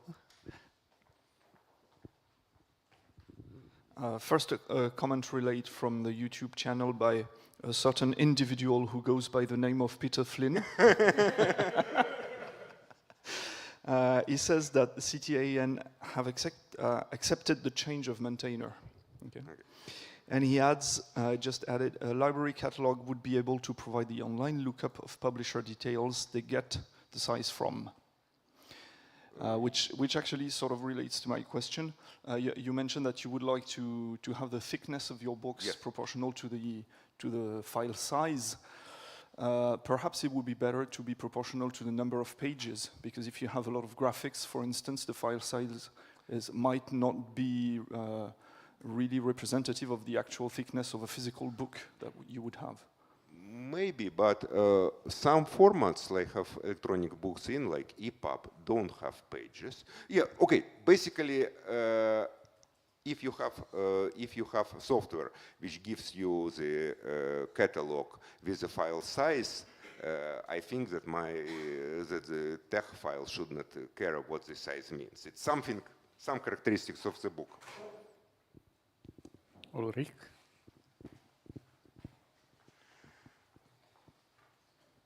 Just to make your life a bit more interesting, in some languages the spine goes in the other direction. So here all text goes from bottom to top, but in English books, for example, they go from top to bottom, so perhaps you should have a language-dependent direction. Okay. There are two traditions. There is an English tradition and German tradition. They are different. And Russian tradition and Ukrainian tradition are from German. So another thing would be to say that if you look at my real library, you would see that for some of my books, it goes in one direction, for some in another. And it's possible to reproduce it, but yes, yeah. Another nice addition might be to, rather than have these dull rectangles, to put background pictures with real covers of books at random. But more seriously, I think you might want to consider to now push your code to Git and then push your cleaning of the code. Then this useless package could become educationally interesting to show people how to re-engineer code and to not stop when it works, but to do cleaning and reorganization. I think it might be useful in some cases to have some examples of this. Absolutely, absolutely. I have now in my private Git repository, but I will push it to GitHub as a first thing. Absolutely, yes. Hi, Boris. Just, you mentioned that you use the file size. So I want to make sure that you are not one of the people that has the full file as a hex-coded field in the BibTeX. Because if you do, then you deserve to spend your whole rest of life in damnation and the afterlife in damnation for all years to come. Well, you should talk to the maintainers of Calibre library, because that's exactly what they're doing for their size field. You mentioned the thing about running out of fonts. I remember something like 25 years ago when I was playing with meta posts and reading data files. I was also having something like running out of file handles if the file wasn't read to the very end, and then it was closed automatically. And I wrote some very simple macro that just if you open a file and don't use everything, read it to the end so that the file handle gets closed again. I don't know if it's something similar with the fonts or something completely different with the font loading, but yeah, just remember that maybe it's something like just a trick, I don't know. Thank you. I really would like to use much more fonts in my library, and this is a good idea. I want to explore it. I doubt that this is going to work, because I mean the problem with the fonts is that for each font TEG stores TFM information, and that's really where the limits come in. So what you can do is you just have a good big machine and you change TEG Live hardwire top number of array entries for this. So you mentioned the companion. There is one font mem size which is, I think, the one that actually hits you, and we had to extend that. But these days you can do this on the fly, basically by changing the default setup of what is it, TEG CNF or something, yes. And just put another 0 into that array, and then you have a few thousand more fonts to play with. I understand that you were not able to do it. I understand that I was able to do everyeverything. Yeah, you were able to compile in one run all your examples? Yes. We have 300, 400 font families in the book by the end of the day, and they are all inside. I need something like 2100, but like no, font families. I mean, families, the fonts I will experiment. Each of them has a potentially 50 or more fonts. Okay, I will experiment. Maybe this is the way to do it. Another idea regarding the number of fonts, you can also try loading the open type fonts directly without using FontSpec in between, because FontSpec tries to load like 6 variants, and then you should be at over 10,000 fonts, and that should be enough. Yeah, I might want to use it instead of FontSpec. I might want to use directly font loading. It's a good idea. Thanks. Yeah, actually, thanks, Frank, for the idea. I think it could work in Overleaf as well, because we have one problem. Each year we publish a document that's called FontSpec All the Fonts, that has all the fonts in all the scripts that you can use in Overleaf in FontSpec. And the document, if you check it on the gallery, doesn't have a source, because it doesn't have a source. It's a compilation of many small documents exactly for the font issues. So if you can increase the font number, maybe we can do it and finally publish the source code for this crazy document that shows you all the fonts that you can use. So thanks for that. Yeah. Great. Okay. We have filled the remaining time for this talk. Thank you, Boris, again. Let's thank him.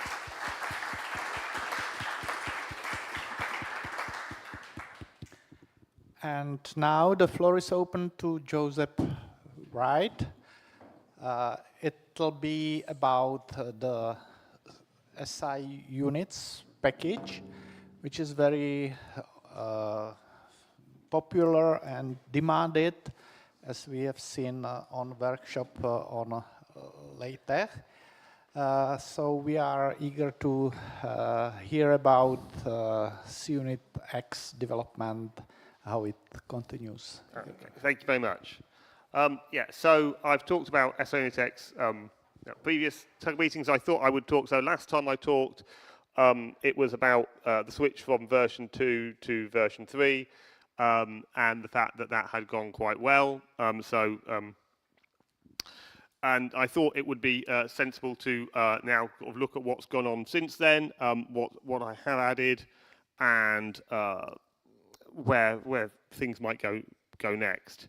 So just as a reminder for those of you who haven't used it, the idea of SONITX is it's a units package fundamentally, although almost everything that I write actually turns out to be about numbers or tables. So the idea is that automatic parsing and formatting of units. Just as a bit of background, my day job is a chemist, and so units and things are important. Automatic formatting of numbers, because if you want to have a convenient input of quantities, that's a unit and a value. You want to automatically format numbers, things like automatically doing powers of 10, so you don't have to type them in, it's more convenient. Spaces between groups of numbers, which is important for readability, etc. Then doing that in tables is a major feature. That's one that I probably get the most questions about, and the reason that that's there is because if you do all the other things, then reading tables in, reading numbers in maybe from data files and automatically typesetting them is useful. And really the selling point of SONITX from when it was first written was to have a single key-val interface for how things are presented, rather than having to have lots of different macros, which the predecessor packages had. So just some examples of how that works. So the top one, so this is the version 3 syntax. So we've got a quantity, 10 to the power 3 joules per mole Kelvin, which, as people will notice, is my favorite unit. I write a units package, I'm allowed to have a favorite unit. So you can see there that the input is sort of semantically readable, and the output is on the other side of the slide, nicely formatted. Putting in units, and I've put in what's called literal mode there, so not everyone wants to write little macros for the units, so we've just got the idea you can write it in a simple linear format and it will get formatted. And then I've put something in with a key val to show you that we can take some numbers and we can do different things with, in this case, uncertainties. So just to show that we can do different things, and that using the key vals we can change how stuff looks. And that goes all the way back to the first version. So the history here, so the first version that went to CTAN had a different name, but we won't worry about that, 0.6 in 2008. And things developed quite rapidly from there, and I released the first version in as you'll see, April 2008, and it was all a bit of a mess, honestly. So I completely rewrote using Expo 3 in 2010, which kind of co-developed with Expo 3, going from being experimental to being something you could use. So I at the time, lots of development of Expo 3. And then, as I talked about last time I talked about SONITX, second rewrite in, finished in 2021. I actually started that, if you look at the history, in 2014, because I'd realized reasonably early on that although I'd done one rewrite, I'd left rather too much dependent on implementation details between different parts of the code. So you've got units, you've got tables, you've got numbers, and really they need to be separated out and not rely on little internal bits of each other's implementation. So yeah, so that's the history. And so I said I would come back to, we'll just go back. I would go on to talk now about what's gone on since then. So version 3 was basically a re-implementation there from version 2, which in many ways is just a re-implementation of version 1. So the major changes there are mainly about making the code more maintainable. It did add some features in for version 3 compared to version 2. But that wasn't the major reason for the rewrite. But what it was supposed to do, and that's the reason I thought I would talk about this, it was meant to, by making things more maintainable, it was meant to give me the opportunity to add features that people had been asking about for a very long time, which I hadn't been able to do because the way I'd written version 2 made it difficult to implement. So version 3.1, so multiple uncertainties. So the problem is when you start writing things about scientific data, you find out that different people do completely different things. So in my area, if a value's got an uncertainty, it's got one uncertainty, and it's normally a statistical, a standard deviation, plus, minus, whatever. But that's not the only way you can do uncertainties, it turns out. So some areas, particle physics, I believe, and astronomy, have the idea of multiple different uncertainties with different sources. And so that feature, people have been asking me about that for like basically since I wrote version 1. And I was like, I can't work out how to do it. It's difficult. How do I implement this? But I knew I'd want to do that. When I was writing version 3, I was like, set up the internals so that will be possible for 3.1 or whatever.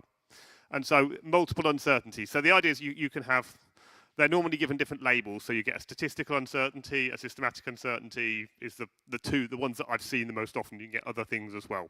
So multiple uncertainties. It's come up a lot. People really, it's important for some areas. Polar complex numbers. Yeah, so SNSX, I didn't put it on the list of key features, but there are some physical measurements where you get complex values. So things like impedance have a real and an imaginary component. And so people need, so in some areas you need complex numbers to represent quantities. And in version 2, it was all kind of mashed in together, that complex numbers and real numbers are in together, but it was convenient for users in some ways, but it was not very convenient for me. And it turned out that in version 3, I separated those out, partly because I wanted to do polar representation, which is something that people, again, a feature people had asked for, which I haven't been able to do because I hadn't set things up properly. But now I've separated out the ideas, and so we can have polar numbers, and we can interconvert between a polar representation and two-component representation. So that relies on the floating point code in Export 3 to do that maths, but that's quite easy nowadays. Variable digit group size. So yeah, certainly in Western Europe, if we're going to group digits, we normally group them into 3s. We might use a comma to separate them out. We might use a thin space. We might use a decimal point, depending on our background. If we're following the official guidelines, we'll use a thin space because it's unambiguous. However, in other parts of the world, people group digits differently. So I believe Indian subcontinent uses a variable length grouping where you have a group of 4 and then groups of 2. And that was a feature I'd had for a long time. And again, you try to support people as far as you can. So I've introduced in version 3.1 the idea of being able to set how long the first group is and how long subsequent groups are, so that they can be different lengths and they can be, making the group, changing the grouping length is non-trivial because to do the grouping quickly, there's some clever tech code that I nicked from a predecessor package that means you don't have to count through all the digits. If you want to make the group length variable, you can't do that. So the grouping in 3 is still a faster piece of code because it's hard-coded that it's always 3. The variable one does have to go through and count all the digits up. But so that was a long-standing feature request and one that I really wanted to get in. Finer control of rounding. Rounding is one of the banes of my life in this code. You think rounding numbers is incredibly complicated, it turns out. Because SNSX will take arbitrary length numbers, the rounding all has to be written. I can't use any tech integer values or number expressions or anything, any of that. It's all done one digit at a time. I had version 2 just had rounding, normal. I'm going to call it normal rounding, rounding up and things. But I then have rounding. You've got the rule about whether you round halves up or to an even value because of statistical the statistical effect of rounding values. Version 3.1 added some more rounding, so we had rounding away from 0 and rounding towards 0. Rounding will come back again. So more rounding. Version 3. So that was version 3.1. I already had ideas for version 3.2, but you have to, as a developer, you have to come up with some features and get it released. Otherwise, you'd never get anything released. So version 3.2, calculator-like exponent threshold. What do I mean by that? It's quite cool. If you use a standard, desktop calculator, you'll find that you put in a small number and it will just be written, 1,000 will be 1,000, and you get to a certain point and it will go to 1 times 10, it'll go to 1e whatever. So the idea here was that people might want to have values where smaller values close to 0 are given with all the digits, and as they get larger, you want to switch to exponent notation. So I have now a threshold where you can have the code automatically switch between the two. I got pointed out I missed the fact in version 3.2, I missed the fact that actually that means that if you have a number that's put in exponent notation, but it's a small number, you actually need to flip it around the other way. But I fixed that because, yeah, that was a perfectly fair comment. These are tricky things to come up with. Oh yes, so as I say, the fundamentals of SI Unit X, so it's a units package based around SI units, and the new SI, I don't know if people are familiar with that, but it's the idea of switching how the kilogram is defined, etc., went along with some other things, and they were new SI prefixes with funny names because these are very, very large, very, very small prefixes. And they were picked because they had to have a letter that wasn't used for another unit, and this, that, the other. So they're very odd. But I added those in. So in version 3, I've gone for sort of semantic versioning. That means I don't add new features to add new features, it has to be a point whatever release. So they were added in. They basically forced version 3.2 because they were adding a new feature, and so it couldn't be in a 3.1 point whatever. Important. I mean, I don't know how many people are going to need quectometers or whatever, but you know, they need to be there. Improved alignment in tabulars. Yes. So the biggest single thing I have to do with SI Unit X is stuff to do with lining numbers up in tables, because although it's only really a parenthetic part of the package, as from my point of view, people really like to do all sorts of things with aligning numbers. So yeah, I missed a few things in alignment in version 3, so if you're aligning a number, you've got the integer part, the decimal part, an exponent, and potentially a separated uncertainty, and I improved on the alignment of the uncertainty part there.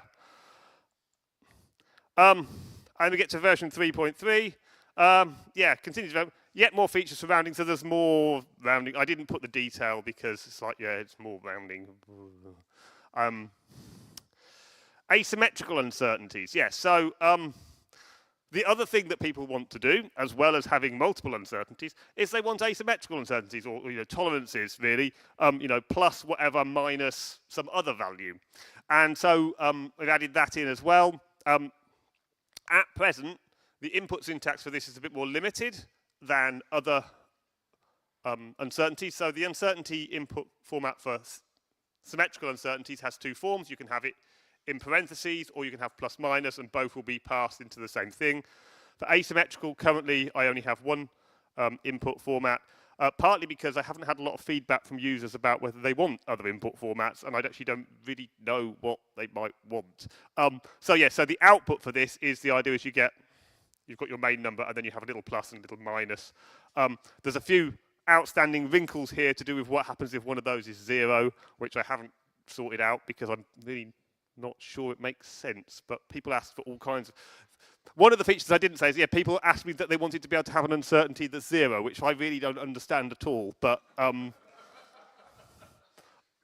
it's like, okay, so there's a setting that will say, normally if there's an uncertainty that's 0, I just normalize it away, because it's like, it's not got an uncertainty. But now there's a setting that, if you really mean it, you're fine, yeah, whatever. I say, it's amazing what you get some very, very odd things from users. Fine tune bracket. Yeah, so when I switched from version 2 to version 3, I tried to avoid. There's lots of different places you can add brackets to numbers when you're trying to make them unambiguous. So if you've got 1 times 10 to the 3 meters, really you should have brackets around the whole thing, because the meters doesn't just apply to the 10 to the 3, it applies to the whole thing. If you've got a separated uncertainty, really it should apply to the whole thing. But different people have different ideas about whether you should put brackets in, and whether you have a range of numbers you should have brackets in, etc., etc.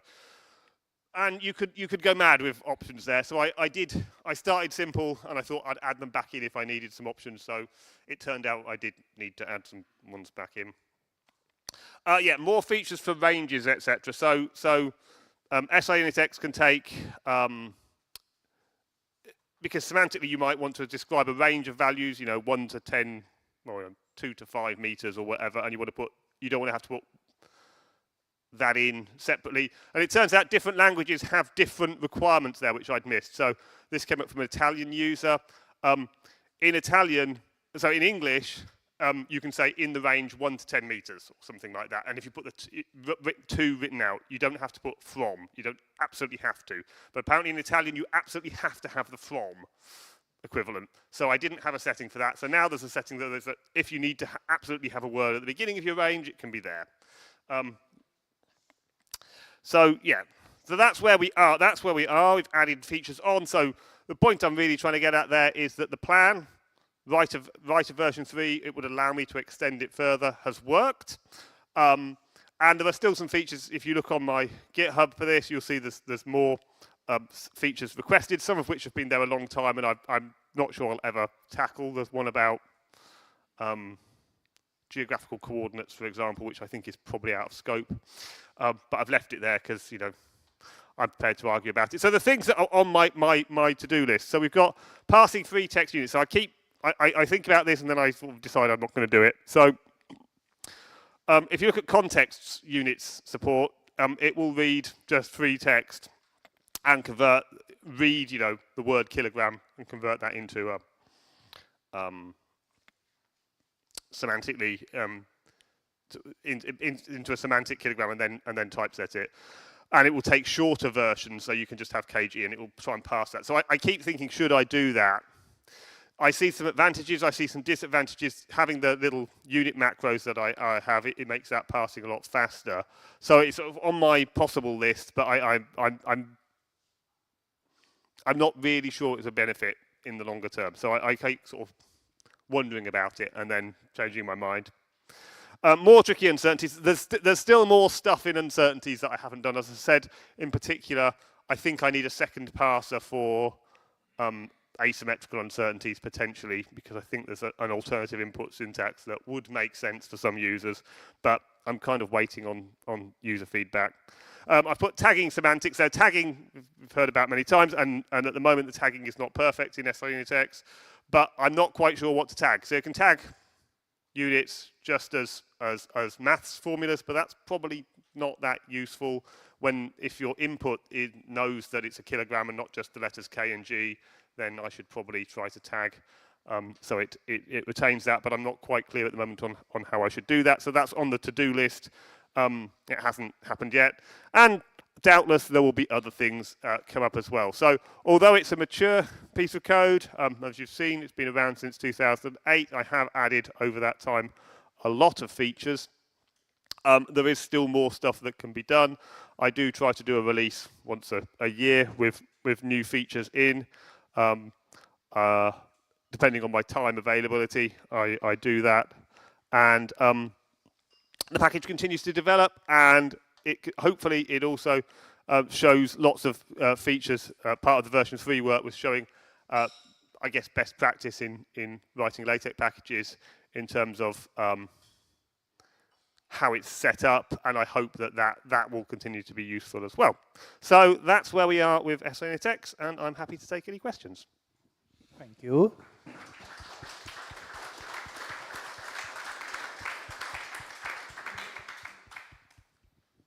Questions, please. Comments. I will take. Yeah. Okay.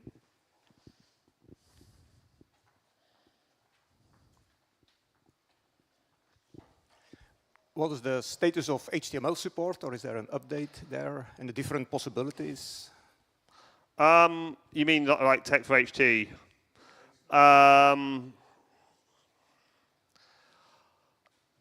Yeah, I've got to look back at. There's some things there where something weird goes on with Tech for HT that doesn't work that well. There's some bits have to get disabled. That you get an infinite loop under certain circumstances, which I need to fix, or I need to work out where the problem is. I don't think it's in the SIUnitX code, but I'm not certain.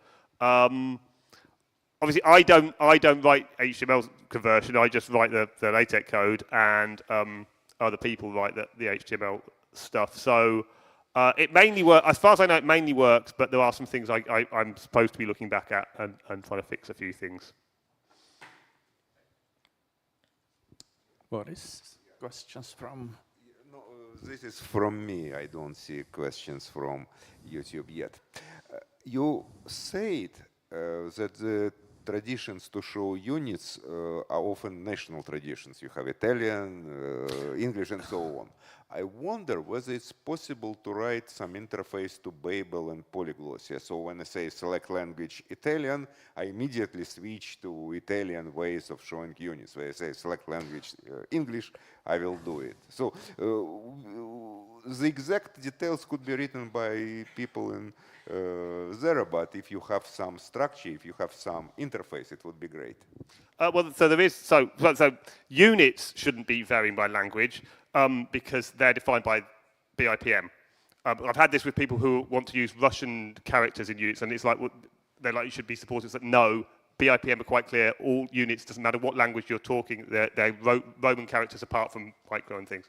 But in terms of language features, that is built into SINTX in terms of locale support. So I take the view that these things aren't about language, they're about where you're typesetting and the traditions of where you're typesetting rather than the language. So that's how it's described in SIUtext, but it is there, and I do say how it doesn't automatically link to Babel because it's a little bit complicated to say, because just, I would say, I see that a lot of people see that language and the typographic traditions are the same, but I guess because I look at the US and the UK, and we speak the same language, but we have different typographic traditions in certain areas, and so it's not about language.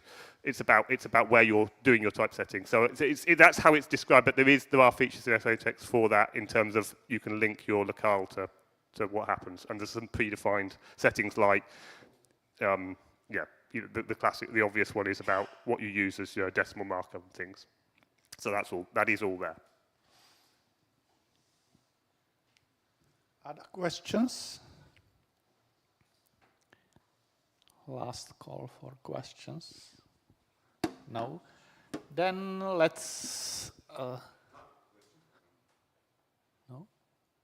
No. No question. So thank you again. Okay. So thanks again, Joseph.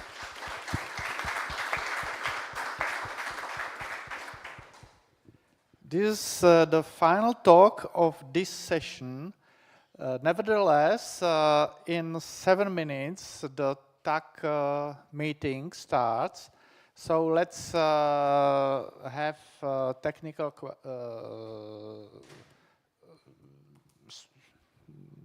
break, and then TUG representatives will take over me, and we will have TUG meeting, which will not be streamed, if I'm not mistaken. Yeah.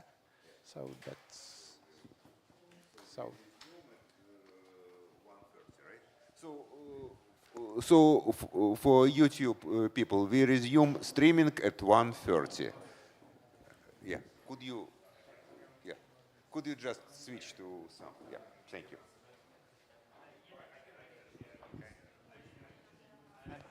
Who will take you? Yeah. Okay.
test?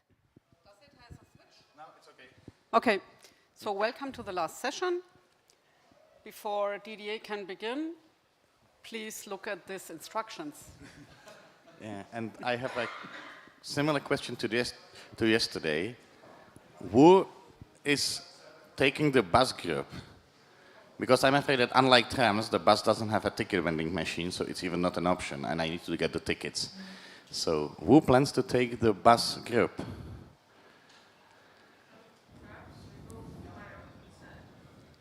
Okay. Okay, so there is 0 people raising their hands. So we will have some tickets in case you are there. And in case you are not there, it's okay, I think. Thank you. And otherwise, the instructions are, I hope, clear. So we both groups meet at 3:30, and yeah, and you have to just, and you will manage. I will not be there because I need to be in the church in advance, so that's why I'm sort of raising it now. Thank you. Yeah, the concert will be about 1 hour. Yeah, okay, thanks. Okay, so now I welcome Didier Werner, who is talking about a couple of extensions to the Knuth Plus algorithm. Thank you. Hi again, everyone. Thank you so much for being still here. I'm grateful to see that you have survived the banquet, the morning session, and the lunch. And so, thanks to the detox beverage. And so in order to express my gratitude, I promise I will make this talk extremely short. I will jump right to the conclusion. Again. So to conclude this talk, I have implemented an extension to the Knuth Plus algorithm, which is able to address and handle similarity problems in paragraph justification. Thank you very much. I will take questions now. No. Just kidding. Okay, so please have a look at this paragraph and quickly tell me what's wrong in it. Well, there is a big clue inside.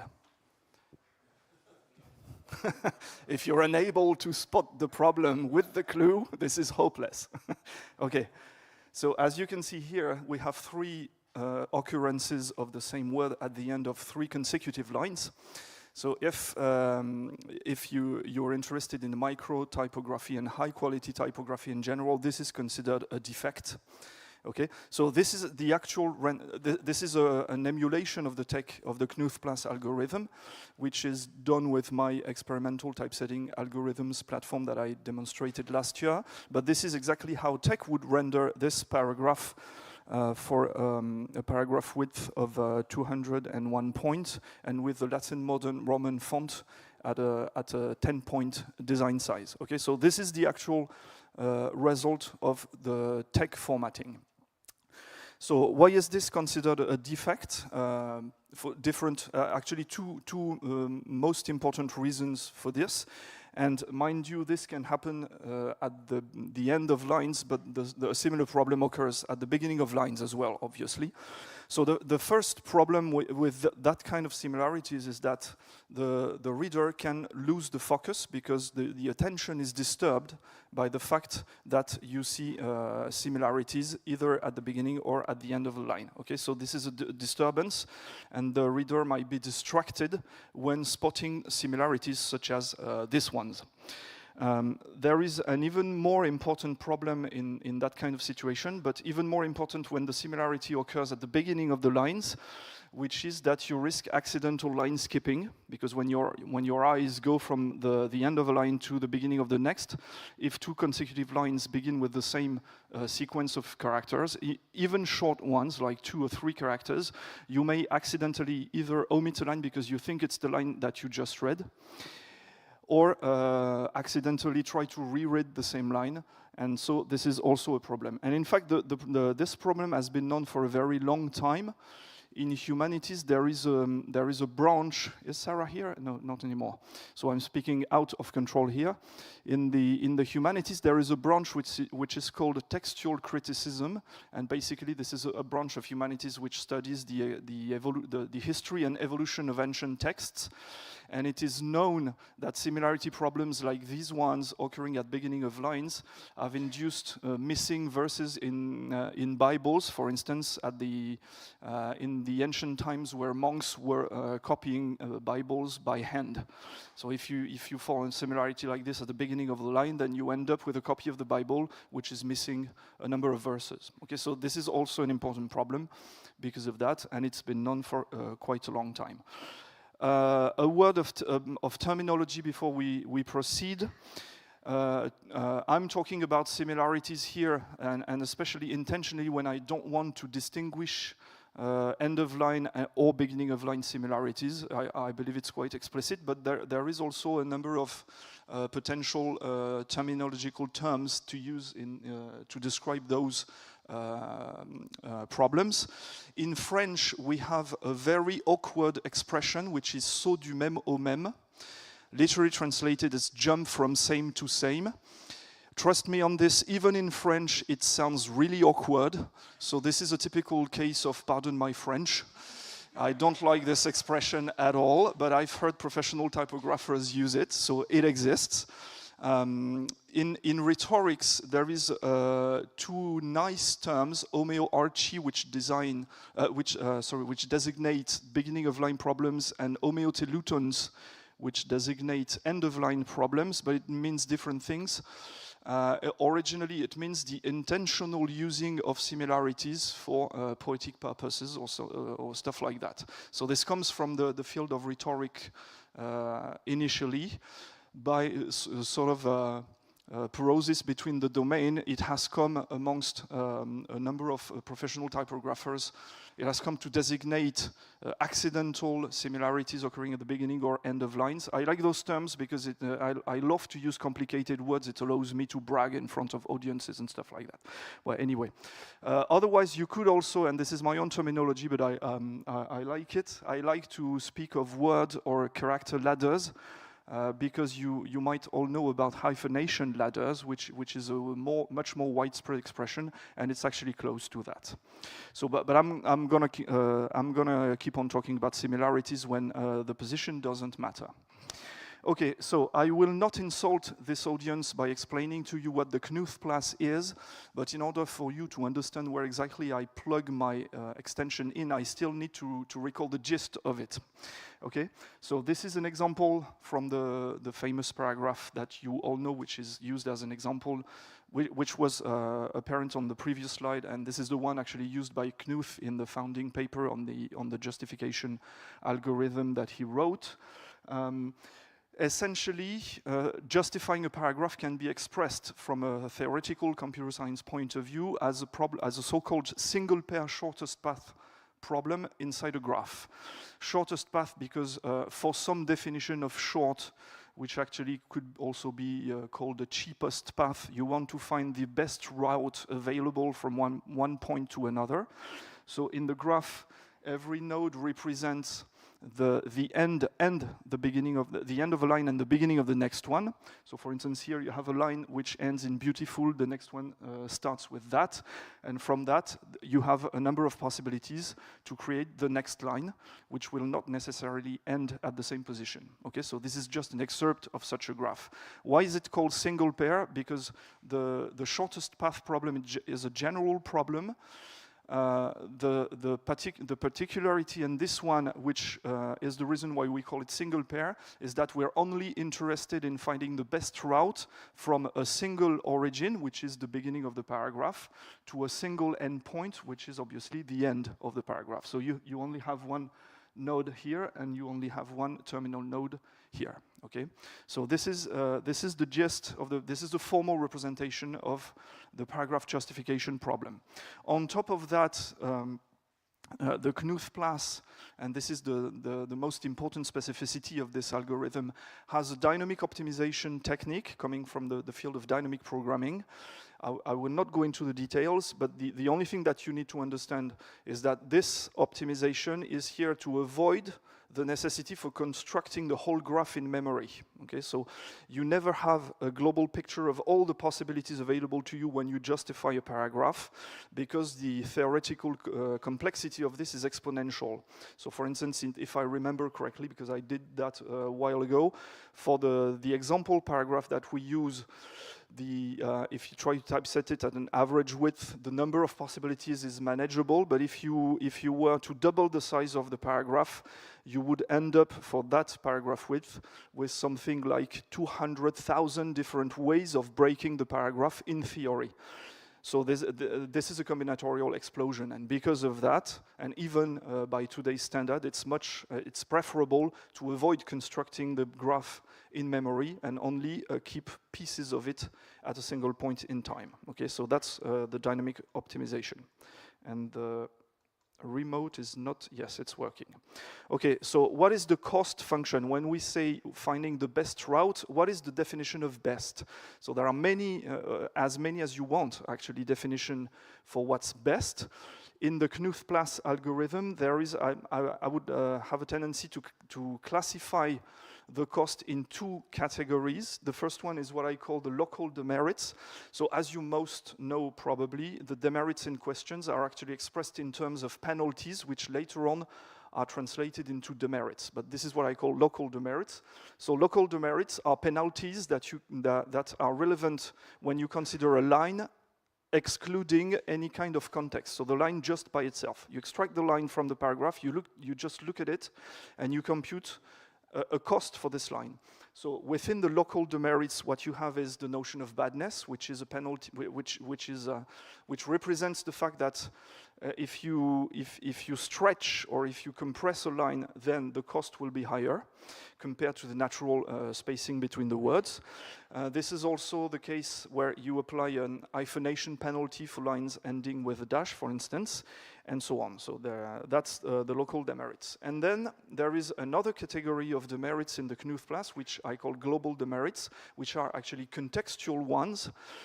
And those demerits are computed by looking at two adjacent lines. Okay, so the Knuth-Plas, this is actually quite interesting because the Knuth-Plas is well known to consider a paragraph as a whole when you want to assess the quality of a paragraph. But in fact, the only way in which a paragraph as a whole is considered is only by looking at two consecutive lines, one with each other. It never does anything else than that. And so in the global demerits in question, the Knuth-Plas will augment the cost when two consecutive lines are hyphenated. Okay, this is with so-called double hyphen demerits. If there is an important imbalance between two lines in terms of scaling, then you apply adjacent demerits. So for instance, if a line is extremely compressed and the next one is expanded too much, then you will apply an additional cost. Okay, and finally, the final decision consists simply in minimizing the sum of the local demerits for every line and the global demerits, the contextual ones. Okay, so this is the gist of the Knuth-Plas. And what is of interest for us is the contextual demerits, because in the Knuth-Plas algorithm, there is already a way, there is already a place in which two consecutive lines are looked up and investigated. So the idea of this extension is actually extremely simple. What I do is introduce a new kind of global or contextual demerits, which for the time being I'm calling similar demerits. And the idea is extremely simple again. You just need to compare the beginnings and the ends of two consecutive lines. And if you find a similarity, you increase the cost by the value of the similar demerits in question. Okay?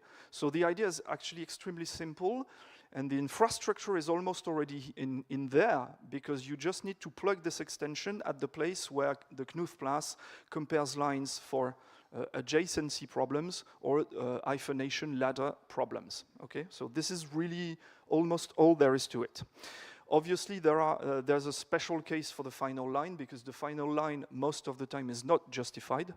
So it would be nonsensical to try to figure out a similarity at the end of the final line and the previous one. So most of the time you don't need to do that, but it's still doable if the final line, in very rare cases, happens to still be justified as well. Okay. Implementation, this is what I do for the time being. So the nodes, okay, I have problems with this. Okay, if you look at this graph, as you can see, I've already represented the end of lines and the beginning of the next ones, okay? So in order to implement this sorry, what I do is augment the node structure representing the possible line endings in the graph by including the beginning of the line of the, I should say, the end of the previous line and the beginning of the next one. So this is a slight modification to the original data structure. And for the beginning of the lines, I'm eating the stuff that's at the beginning. For the end of the lines, I'm doing the same thing, but backwards. So I'm eating the characters. I'm also discounting the kerns. And also, I'm stopping at the first discretionary or at the first glue, okay? You could do something else. You could do something slightly more complicated, but I think that it's really not worth it. So here's why. Discarding the kerns, avoid comparing stuff which will have probably little impact on the similarity perception from the human point of view, because kerns are extremely small spaces. And on top of that, if you have two consecutive characters which are identical and in all likelihood in the same font, then if there is a kern in between, it's going to be the same anyway. So you don't need to remember that, okay? Discarding glues. Well, that avoids to have to check for the vertical alignment, because the glues are elastic, so it could mess up the vertical alignment. But as long as you only compare stuff without elasticity, you don't even need to compare the vertical position or the position on the x-axis of the stuff that you are comparing. Okay. And why am I stopping at discretionaries? Because simply it avoids the additional complexity of deconstructing the discretionaries and looking what's inside. This is doable in theory. It would not necessarily be extremely complicated to do, but I don't think it's really worth it, at least for the time being. Okay. And finally, I think that even though this thing is actually quite simple, it's a typical case of who can do less can do more, because according to a professional typographer with whom I'm speaking currently, even similarities of 2 or 3 characters are enough to disturb the reader. Okay, so if you stop at that, you've already spotted an important problem. But if the similarity is actually longer, because you've detected a shorter one, you've already implicitly detected a longer one. Okay, so it's really not used to try to spot similarities of tens of characters, because that would be included in a similarity of 2 or 3. Okay. Right. So currently, what I have is I'm applying the similar demerits starting at similarities of at least two characters and maybe more. The calibration of the demerits is, for the time being, exactly the same as the other ones in tech, so it's between 0 and 10,000. Default value remains to be seen, but before going on with some experiments and statistical measurements that I did, I'm going to show you a quick demo of the result on one specific instance of this. And so this is the time when you can launch the video, please. So this video has been recorded with the platform that I showed you last year, ETAP. So as you can see, we start with the same paragraph that I've already shown you. So you have the word ladder at the end of the lines. And the similar demerits start at the value of 0, which means that we get the normal behavior of tech. And I'm going to gradually increase the demerits in question. And if you look at the word ladder down below on the right, there is a point at which, blam, yeah, there is one less. Okay, so it means that at that point, ETAP has found that it was too costly to have the 3 consecutive end words at the end of the lines, and it has pushed one. If you continue increasing the demerits, you get completely rid of the similarity, and this time, in fact, the words have moved within the paragraph. They're still quite close to each other, but it's much less disturbing. And the cost of this, if I remember correctly, the paragraph has had to be completely changed starting at line number 4. Okay, so this is a complete modification of the original thing. Obviously, I've selected an example which works well. And then I can hear your thoughts extremely loud. This guy is putting the cart before the horse again. Is it really worth doing something like this? Can we switch back on the slides, please? Okay, so you're absolutely right. Okay, the French typographer with whom I'm exchanging on this has a manual technique for addressing that kind of problem. And of course, you can do something manually if this is considered really too disturbing for you. The typical thing that you want to do is prevent the line from being broken here, for instance, and you would do the opposite on top of it for the similarity one line upwards, because if you don't do that, and you get rid of and you put an unbreakable space here, what you risk doing is transforming an homeoteluten into an homeoarchi. In other words, you risk transforming an end-of-line similarity into a beginning of line 1. Okay, so there is a manual way to avoid doing that. But the interesting question is, could we do this automatically, at least in a reasonable amount of situations, in order to avoid manual intervention? Okay, so the real question that should have been advertised before the experiments is actually twofold. First question, the pertinence of the similarity problem. Is it actually happening a sufficient number of times in order to really want to address the problem? And the second question is the efficacy of the extension which I'm proposing. In other words, is it able to effectively address the problem automatically in a sufficient number of situations? So in order to answer both of these questions, I did actually 2 orthogonal experiments, which basically boils down to typesetting one single paragraph at many different paragraph widths, okay? And that's the second one, typesetting many different paragraphs at a single width, okay? You could multiply the experiments again, but that is already, that gives you already a number of individual cases, which is quite large. So this is the first experiment that I did. I took the first paragraph of the Grimm Brothers Frog King text, and I've typeset it at a range of paragraph width that you can see here, ranging from 142 points, approximately 5 centimeters, to 569, approximately 20 centimeters, which gives you a total of 427 runs of the typesetting algorithms. And what you get is this curve. Apology for the colorblind people, I have no idea if this is readable or not. The purple curve here shows you the total number of possible layouts at every individual width. Okay. Note that you cannot compute that with TeX, because TeX, being dynamically optimized, will never construct the complete graph in memory.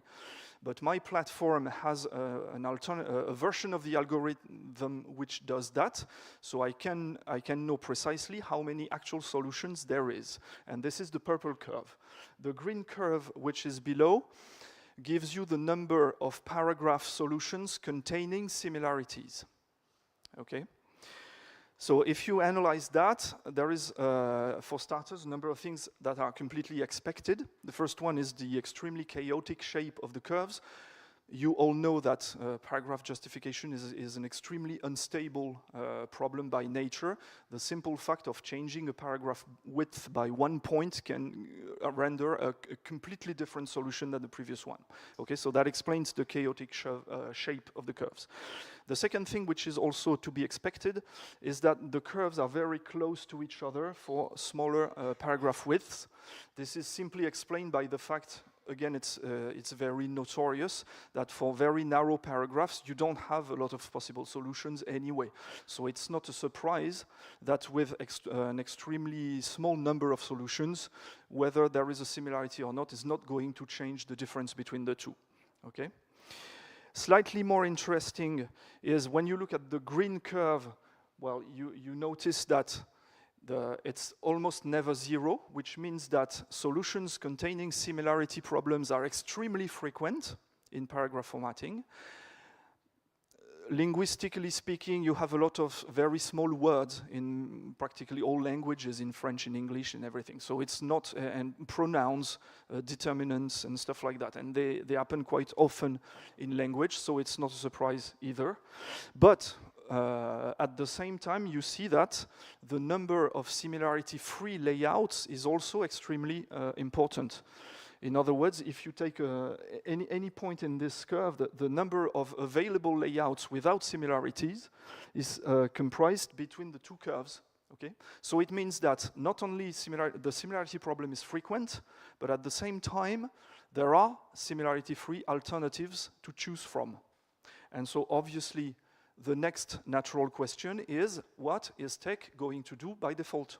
Okay, so I did some computation on those statistics, and for this particular experiment, I found that in 4% of the cases, you cannot do without similarities. There are no solutions without similarities, so there is no choice. But I also found that in 21% of the cases, TEC will choose a solution with a similarity, at least one. This is a lot, okay? This is one paragraph out of 10, okay? And for the second experiment, which I've yet to describe, this figure increases up to 26%, okay? So conclusion for this experiment, 2 paragraphs out of 10 is a lot, because it means that a professional typographer like the French guy that I know with whom I'm working, when he typesets a novel or something like that, he would have to look manually at 2 paragraphs out of 10 and see whether it would be possible manually to fix the similarity problem. Okay? So the problem is worth addressing just because of that. So that answers the pertinence question. Okay, in terms of efficacy, I did another experiment, which is typesetting a cleaned up and filtered, yes, thanks, novel, the famous Moby Dick novel from Herman Melville, and that gave me 1,524 paragraphs, which I've typeset at a more or less random width, approximately 10 centimeters. If you add that to the first experiment, it gives you almost 2,000 individual runs, and what I did was also 3 different passes for every paragraph in question, one with the defaults from TEC, one which you see in the first column here when I set the similar demerits to the maximum value, and a third one where not only the similar demerits are at the maximum value, but also I've set the adjacent demerits to 0. Mind you, this is nonsensical, but that gives you the worst possible situation, okay? So what I found is, if I do that, if I push the similar demerits to the maximum value, 48 to 50%, depending on the exact experiment, are corrected. It means that the algorithm will choose a similarity-free layout instead of a similarity non-free one, okay? There are also situations in which you have multiple similarities, and in that case, the algorithm will sometimes give you a new proposition which still contains similarities, but less. And that's what I call improvement instead of just correction. And in that case, if you include the corrected paragraphs, then what you get is between 50 and 63% of the paragraphs which are automatically improved. If on top of that you disregard adjacency problems completely, that's column number 2, then you get between 53 and 66% of the paragraphs which are completely corrected. And if you look at improvement plus correction, that can raise up to 73% of the paragraphs which are going to be globally improved and automatically without manual intervention. Okay, so that's a nice result, even though I was putting the cart before the horse. So it means that automatic treatment of the similarities is possible. But please do not, again, this is really worth emphasizing on, those are extreme conditions. I'm not saying, please disregard adjacent demerits completely. This is not what I'm saying. The purpose of these experiments is only to give a feel of the leeway we have. In other words, when we have a similarity problem, is it possible to find alternatives automatically? But ultimately, whether a similarity-free solution will eventually look better than the one that TEC chose is ultimately in the eye of the typographer. Okay, so you need to look at that. But those experiments show you the leeway that you have. Okay, and so here is the real conclusion this time. The similarity handling extension that I'm proposing here is actually very simple and lightweight. Okay, it has a natural way of being plugged into the Knuth-Plas because everything is already here to compare adjacent lines. It is, in some sense, backward compatible with TEC because if you set similar demerits to 0, you end up with the original behavior of the Knuth-Plas. It's currently implemented in my experimental typesetting algorithms platform that I said, but it could be useful, obviously, in production engine because, as we saw, there is leeway to automatically fix the problem. Okay. In terms of experimentation, well, the stats speak for themselves, I'd say. Not only the problem is pertinent, because we saw that similarities are actually a frequent situation, but there is also a lot of, -1, thanks. I mean, overflow, as usual.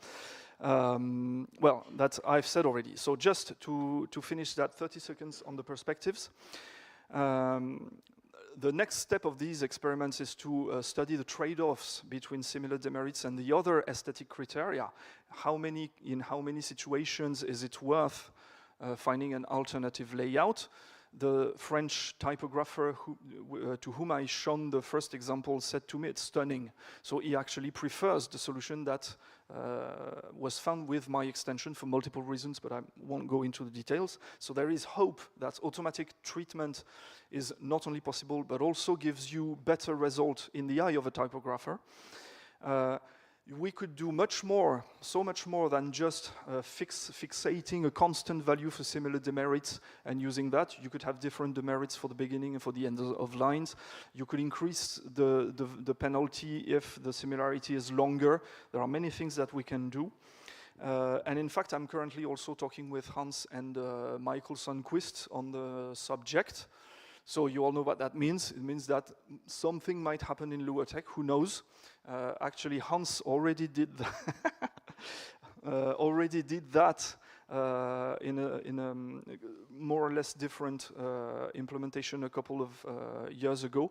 But this was an incentive for them to start working again on this. And so perhaps we will come up with something which will be concretely implemented in LuaTeX. We'll see. And that's all I have. Thank you. Sorry for the delay.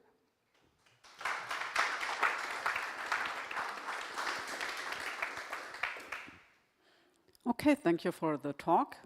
Are there any questions?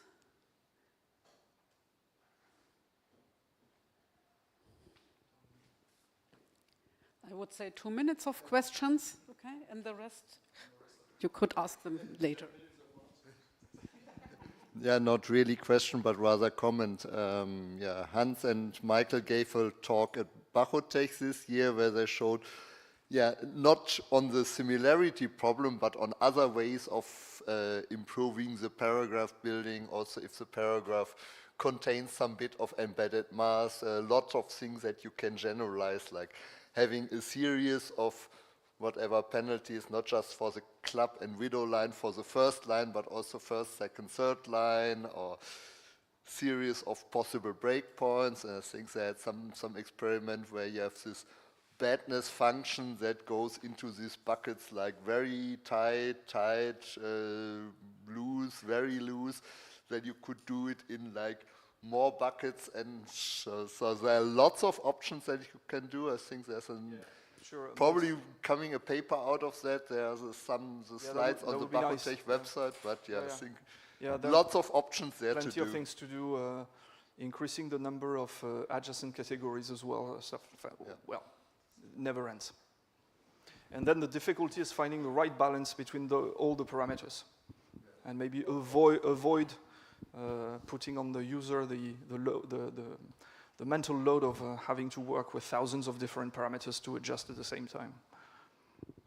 Have you got an idea how expensive it is in computation time? Computation time. So the fact that I'm doing the thing in the simplest possible way, which already addresses the vast majority of the cases, is an indication that the computation time is not very high, because you end up only comparing two short lists of character codes, for instance, and that's all. Also, Hans in Luatech did a number of benchmarking experiments, and I know for a fact from him that the paragraph justification algorithm is not a bottleneck in Luatech. So the impact on performance is extremely likely to be negligible.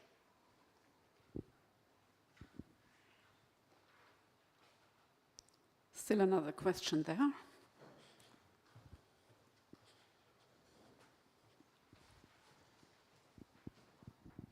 The same problem could happen in the middle of a paragraph. If the three ends would be under each other visually, it would be more disturbing, I think, than at the end. Is there something that can be said there? So I don't think it would be more disturbing. Spotting a similarity in the middle of a line, I think it's less disturbing than at the beginnings or at ends. But a related problem is that if you have similarities at the middle of the line, I would rather say that you need to address the reverse problem instead of the similarity itself. And reverse is also on my to-do list, but it's just going to take a bit longer. But that would introduce a river, which I think is more important to fix. Are there any questions from the internet? I guess not. Then thank you for the talk. Okay, thank you very much.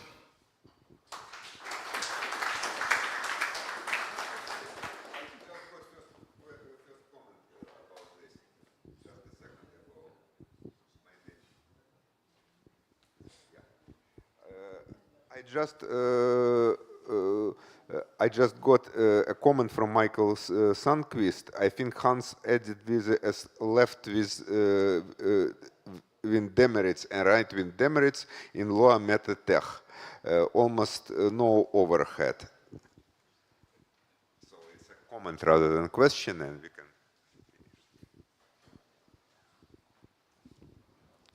Okay, so the next and last speaker is again Martin Ruckert. Yeah, thank you.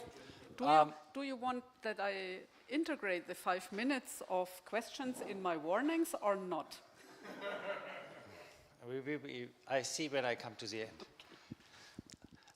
I start with thank you to Sam Carter, who helped me yesterday with the presentation, and I proudly present my first presentation using the Moloch theme. Okay, this is what I try to do. I try to elaborate my problems when designing a program API for colors, then my design objectives, the design, and some examples. Okay, this is a situation I think was current at the time when we had the current primitives for PDF tech. And the thing is, that you have a tech engine and you want to do tech primitives, that's over on the right-hand side, and you must implement all the tech primitives in your engine. That's your problem. And what the second problem is, you need to put, you need to make from these primitives something that you can represent in your tech output. And the tech output in that case was PDF, and PDF belonged to Adobe and later became a standard. So you cannot change PDF tech. So you have only a little bit of design space making these primitives map to the primitives of PDF. PDF itself is restricted because PDF needs to render somehow the primitives that it has. And in the 90s, graphics cards were not what we have today. And PDF actually was for printing on paper, and you have even more restrictions on color if you print on paper. So these primitives that you are here are restricted, and what you can do here is restricted. And once you fix the primitives, you define what is available to the macro packages, and the macro packages define what is available when you write your input file. So you are pretty limited in what you can if you do PDF, and this is my situation. I define the primitives, I write the TUG engine, I define the output file format, I write the rendering, and the graphics card that we have today can do practically anything you like. So I have a much bigger design space on how I can shape my primitives. And so for what purpose do I use this freedom? So here are my design objectives. Of course, I want to be powerful and flexible. They should be easy to use. They should respect somehow the structure and the spirit of TUG. That's a bit soft, but the idea should be clear. And they should allow an efficient implementation. And they should be compatible with the existing designs. So that's a lot of conflicts in this design space. Now the next thing is I present my design, and we will see how far I got. Okay, internal representation. Internally, that means in the file format and in the TUG engine, there is only one representation of a color. It's 4 byte, one for red, for green, for blue, and an alpha channel. And the meaning of it is this standard RGBA alpha model. There is only one representation of a color. Every color is 4 byte. Then colors always come as color pairs, one for foreground and one for background, always. You have always 2 colors. And color pairs always come as a color set, so you have 3 pairs, one for normal text, one for highlighted text, and one for focused text, possibly more in the future. And color sets come always in multiple color sets that form a color specification. I start with 2 color sets in a specification, one for day mode and one for night mode. And of course you can think of a colorblind mode or a high contrast mode or whatever mode. So there might be more modes in the future. And all this color specification, color data means that's one color specification. I do that because I want to separate the different concerns. The document author determines what color specifications are available for the whole document. And at any point in the document, I have only a single valid color specification. You know exactly, if you are here, that's my valid color specification. And if I highlight that and I'm in dark mode, I know what foreground and what background is. The user can select the mode. So a user can say, I want to have dark mode or light mode or colorblind mode. And the renderer decides, the rendering engine decides, okay, I need to highlight this part, or I have to focus on this part, or it's just normal text. So these are the 3 things that come together. Useful defaults make your life easier because such a color specification involves a lot of colors, and you don't want to give all the different colors always, so you have useful defaults, and you can rely on these defaults if you don't want to specify something else. And the whole scheme should be extensible if needed.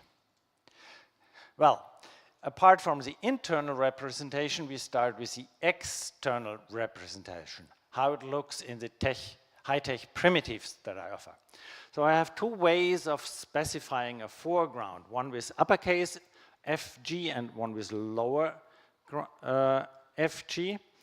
And in both cases, the alpha value, that's the thing that is the last value that is in square brackets here means it's optional. You can leave out the alpha values and then you get an opaque color. These integer values that you use with the uppercase foreground are values between 0 and 255 because internally you have a byte value, and that's just some available byte values. And integers, of course, can be given in decimal, or in TUG you can use a double quote prefix and give them in hexadecimal. The numbers, that's with a lowercase foreground, is numbered between 0 and 1, but you must be aware that something like 0.5 is immediately mapped in the internal representation to something like 125, yeah? No, 128. Here are some examples. For instance, if you say foreground 25500, that's solid red.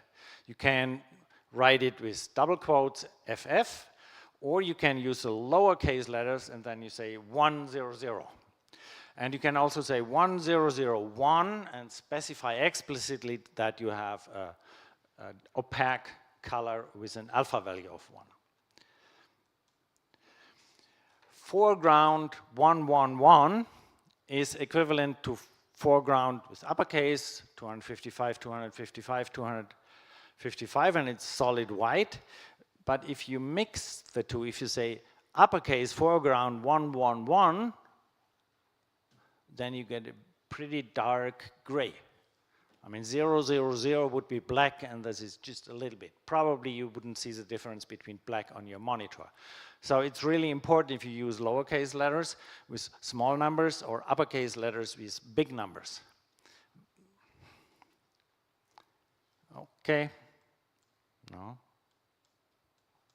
Okay. Background 110305 is light yellow. You have a little bit of blue in it, so it gets lighter, and it's transparent with 0.5, so you can look through.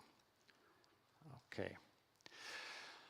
Now, in an external representation of the TUG primitives, you always give a full color specification. That's a lot of colors. So, first thing, you can leave out the dark mode. It's in square brackets, so it's optional. If you don't specify, you get default colors for the dark mode.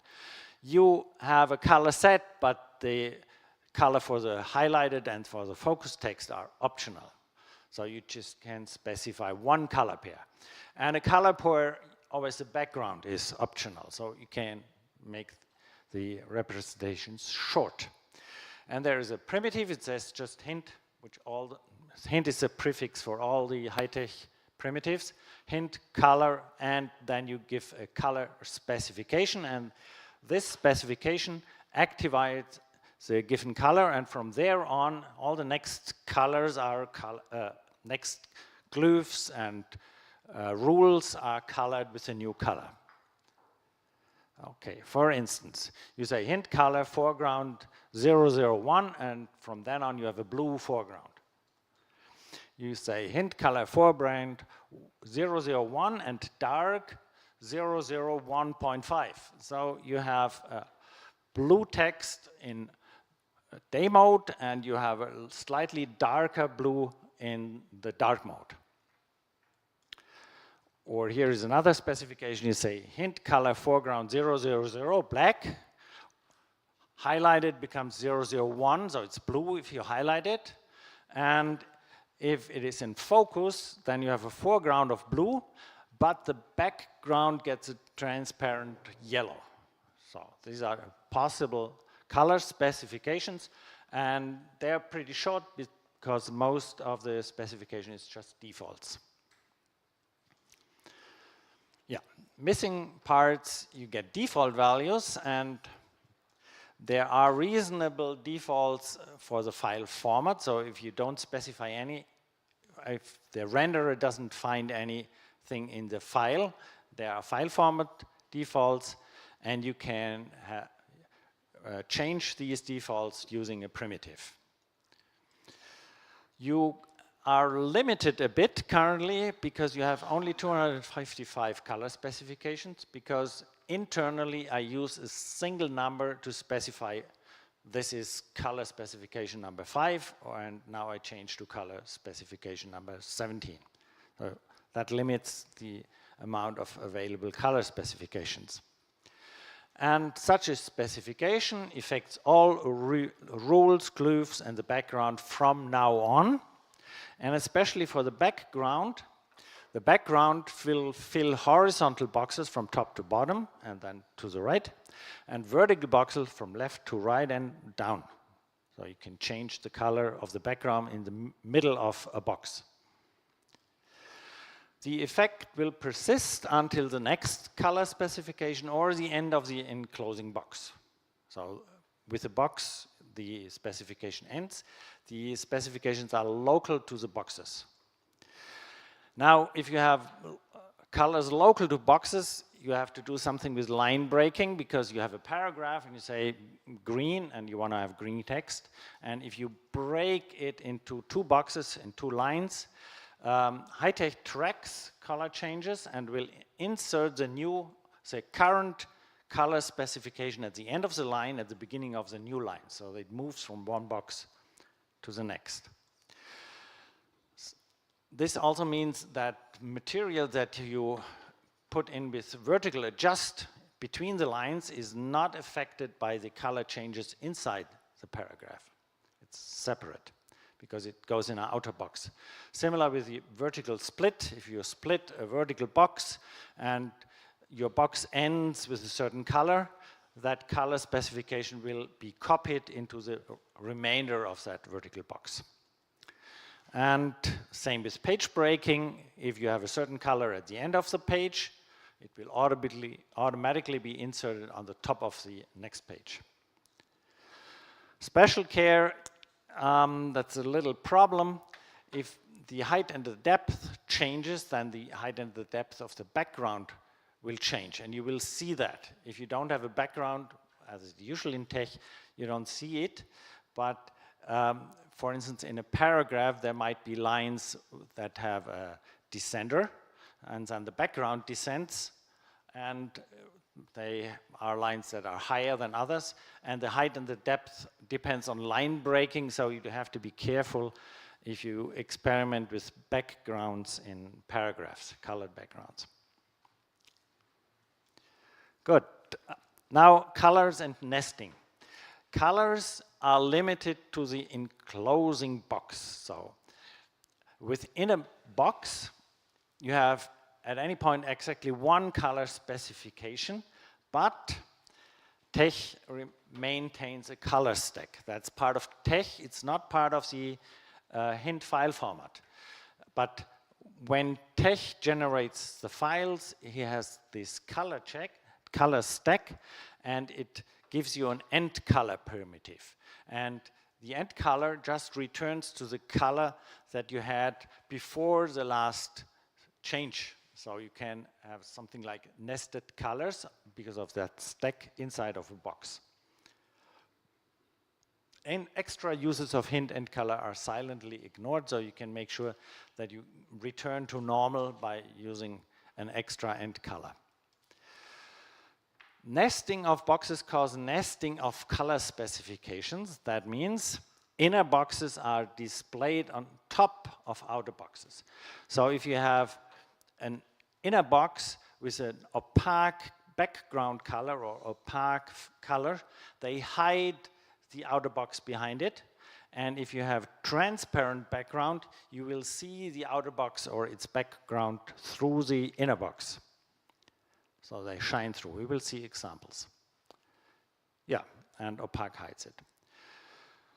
Now links is something that often uses colors to set apart the links. So there is something special. The hint link color specifies colors for the links that follow. So if you say start a link, you automatically get the current link color. And when you end the link, it's like the end color and you return to normal. So links are special in that way that are coupled with color changes. And again, you have reasonable defaults and you can override them. The hint start link and the hint end link also is a kind of grouping. So after the hint end link, you get back to the color that you had before the link, even if you change the color within the link. Okay, yeah, you can mix hint color, hint end color, hint start link, and hint end link. And you don't necessarily need to have them properly nested, but then you might get unexpected effects. Okay, here are the examples. That's maybe the interesting part. The first example defines a macro called red tech for the red tech logo, and it just says hint color red, and then you have the tech macro, and then you say hint end color. So you switch to red foreground, and then you switch off. And I have a second thing that is hint note, and I say, okay, when I have a note, I want to have a gray, light gray color, and when I say end note, it returns to the previous color. And then I have a little text. This is an example showing the red tech logo in red color, and then note.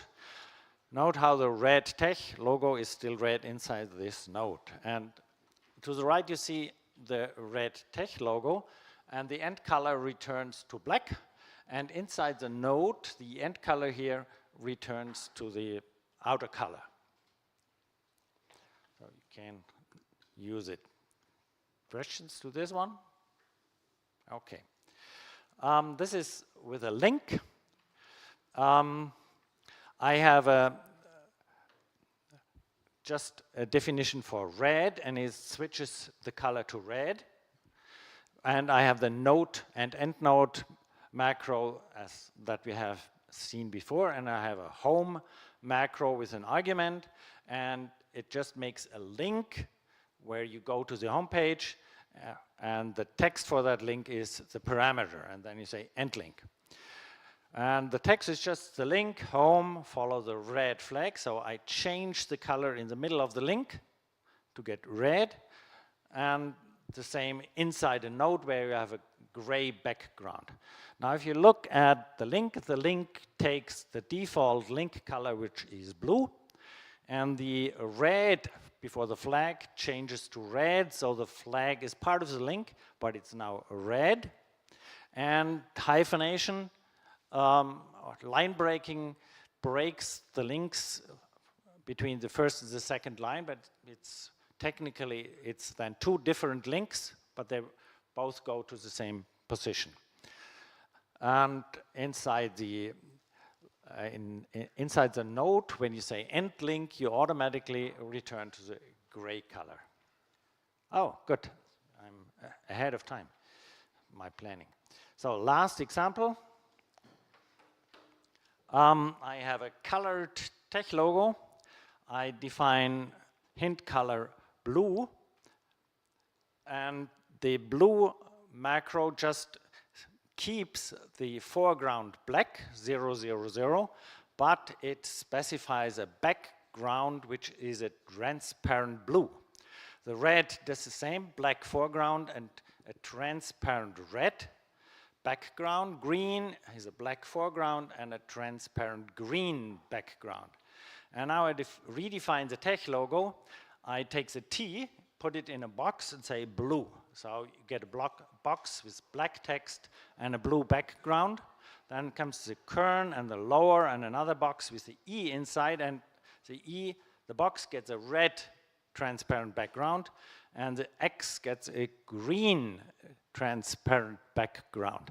Now when you display it here, you can see that every character has is in a box, and the box has a background, and where the boxes overlap, you can see that here the blue background shines through to the red background, and here you have the green background on top of the red background, and you see also that the serif of the E shines through that green glass that is around the X.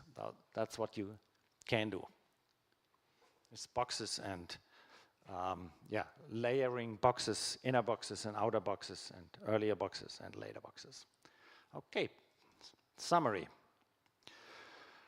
It's still experimental. I plan to include it in TechLife 25. And I welcome suggestions. Write me an email. And thank you for your attention and questions.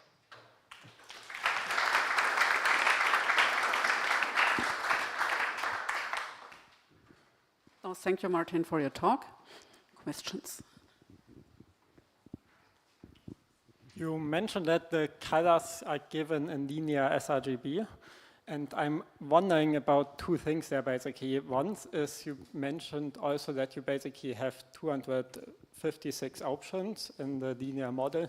So by using a linear model, but also having basically integer values, you basically have a rather not so fitting match in the different lightness scales. So all the light colors will look very similar.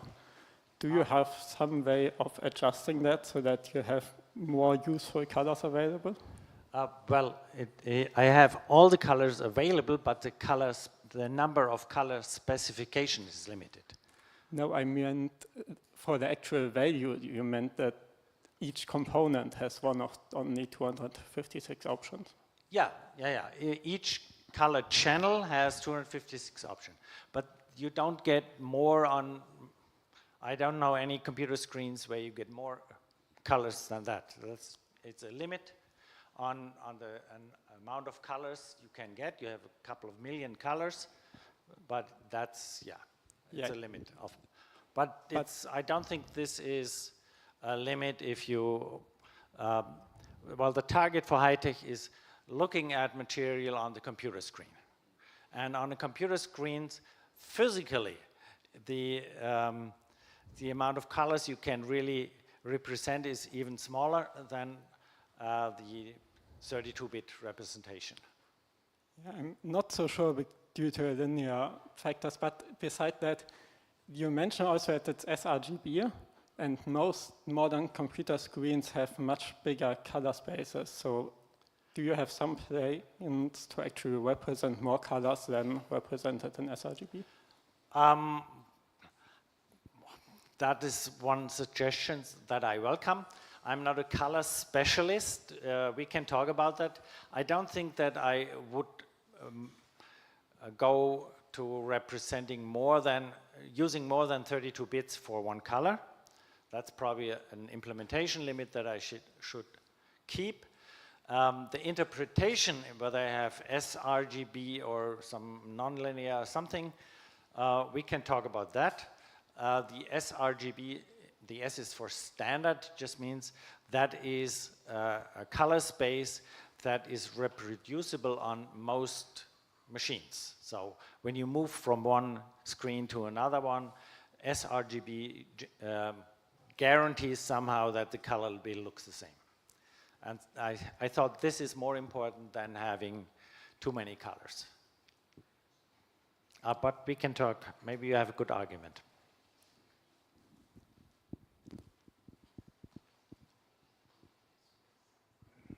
My argument is that if we are doing typesetting, then 15 colors is too much.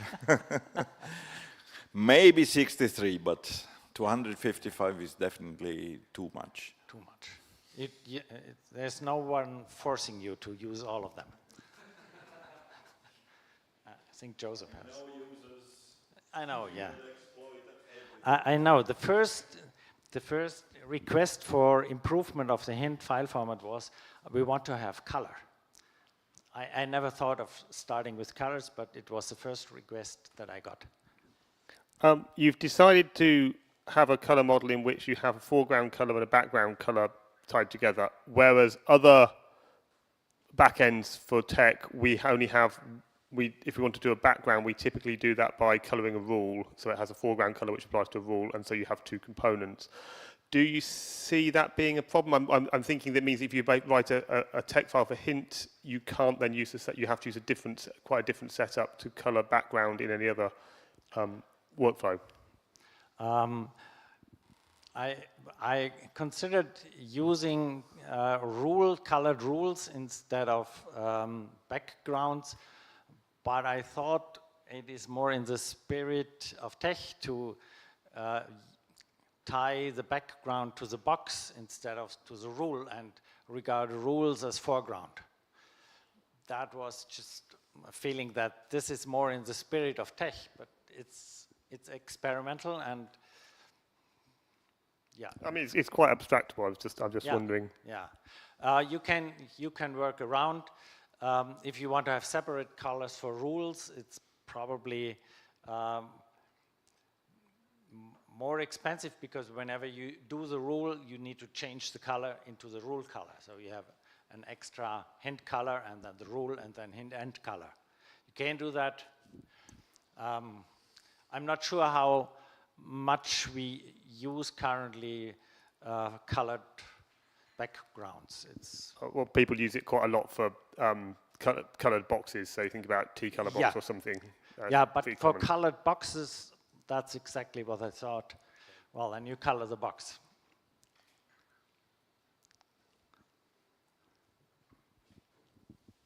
Any further questions?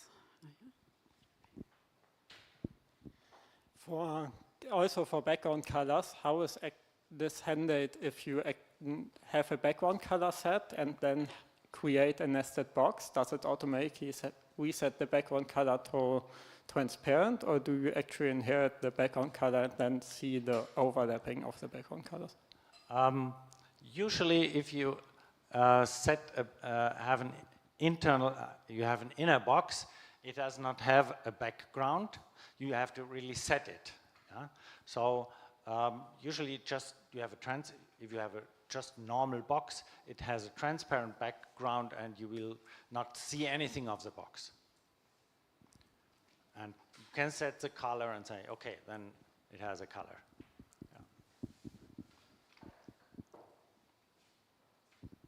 Are there any questions from the internet?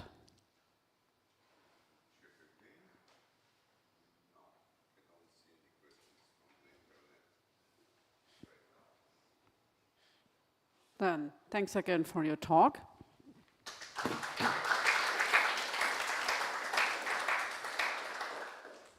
And I don't know if one of the TUG representatives wants to close the session, because I'm not. I open so.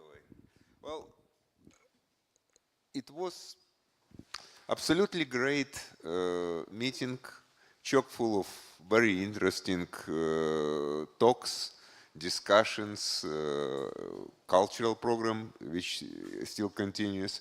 And I would like to say that we are very thankful to Michal, to Peter, to Andrei for doing this, to Tom for preparing this conference, and it was really absolutely great conference. And thanks for people from AV company which did, I think, a great job of making it all happen and making it all working well. And thank you everybody, and hope to see you again next year. And there was a question where it will be, and we'll tell it when we know it exactly, but the ideas are very interesting. And have everybody a safe trip. Those who are going to the concert, I hope you enjoy it, and enjoy the remaining time in Prague. It's a very beautiful city. Thanks. And let me close this conference.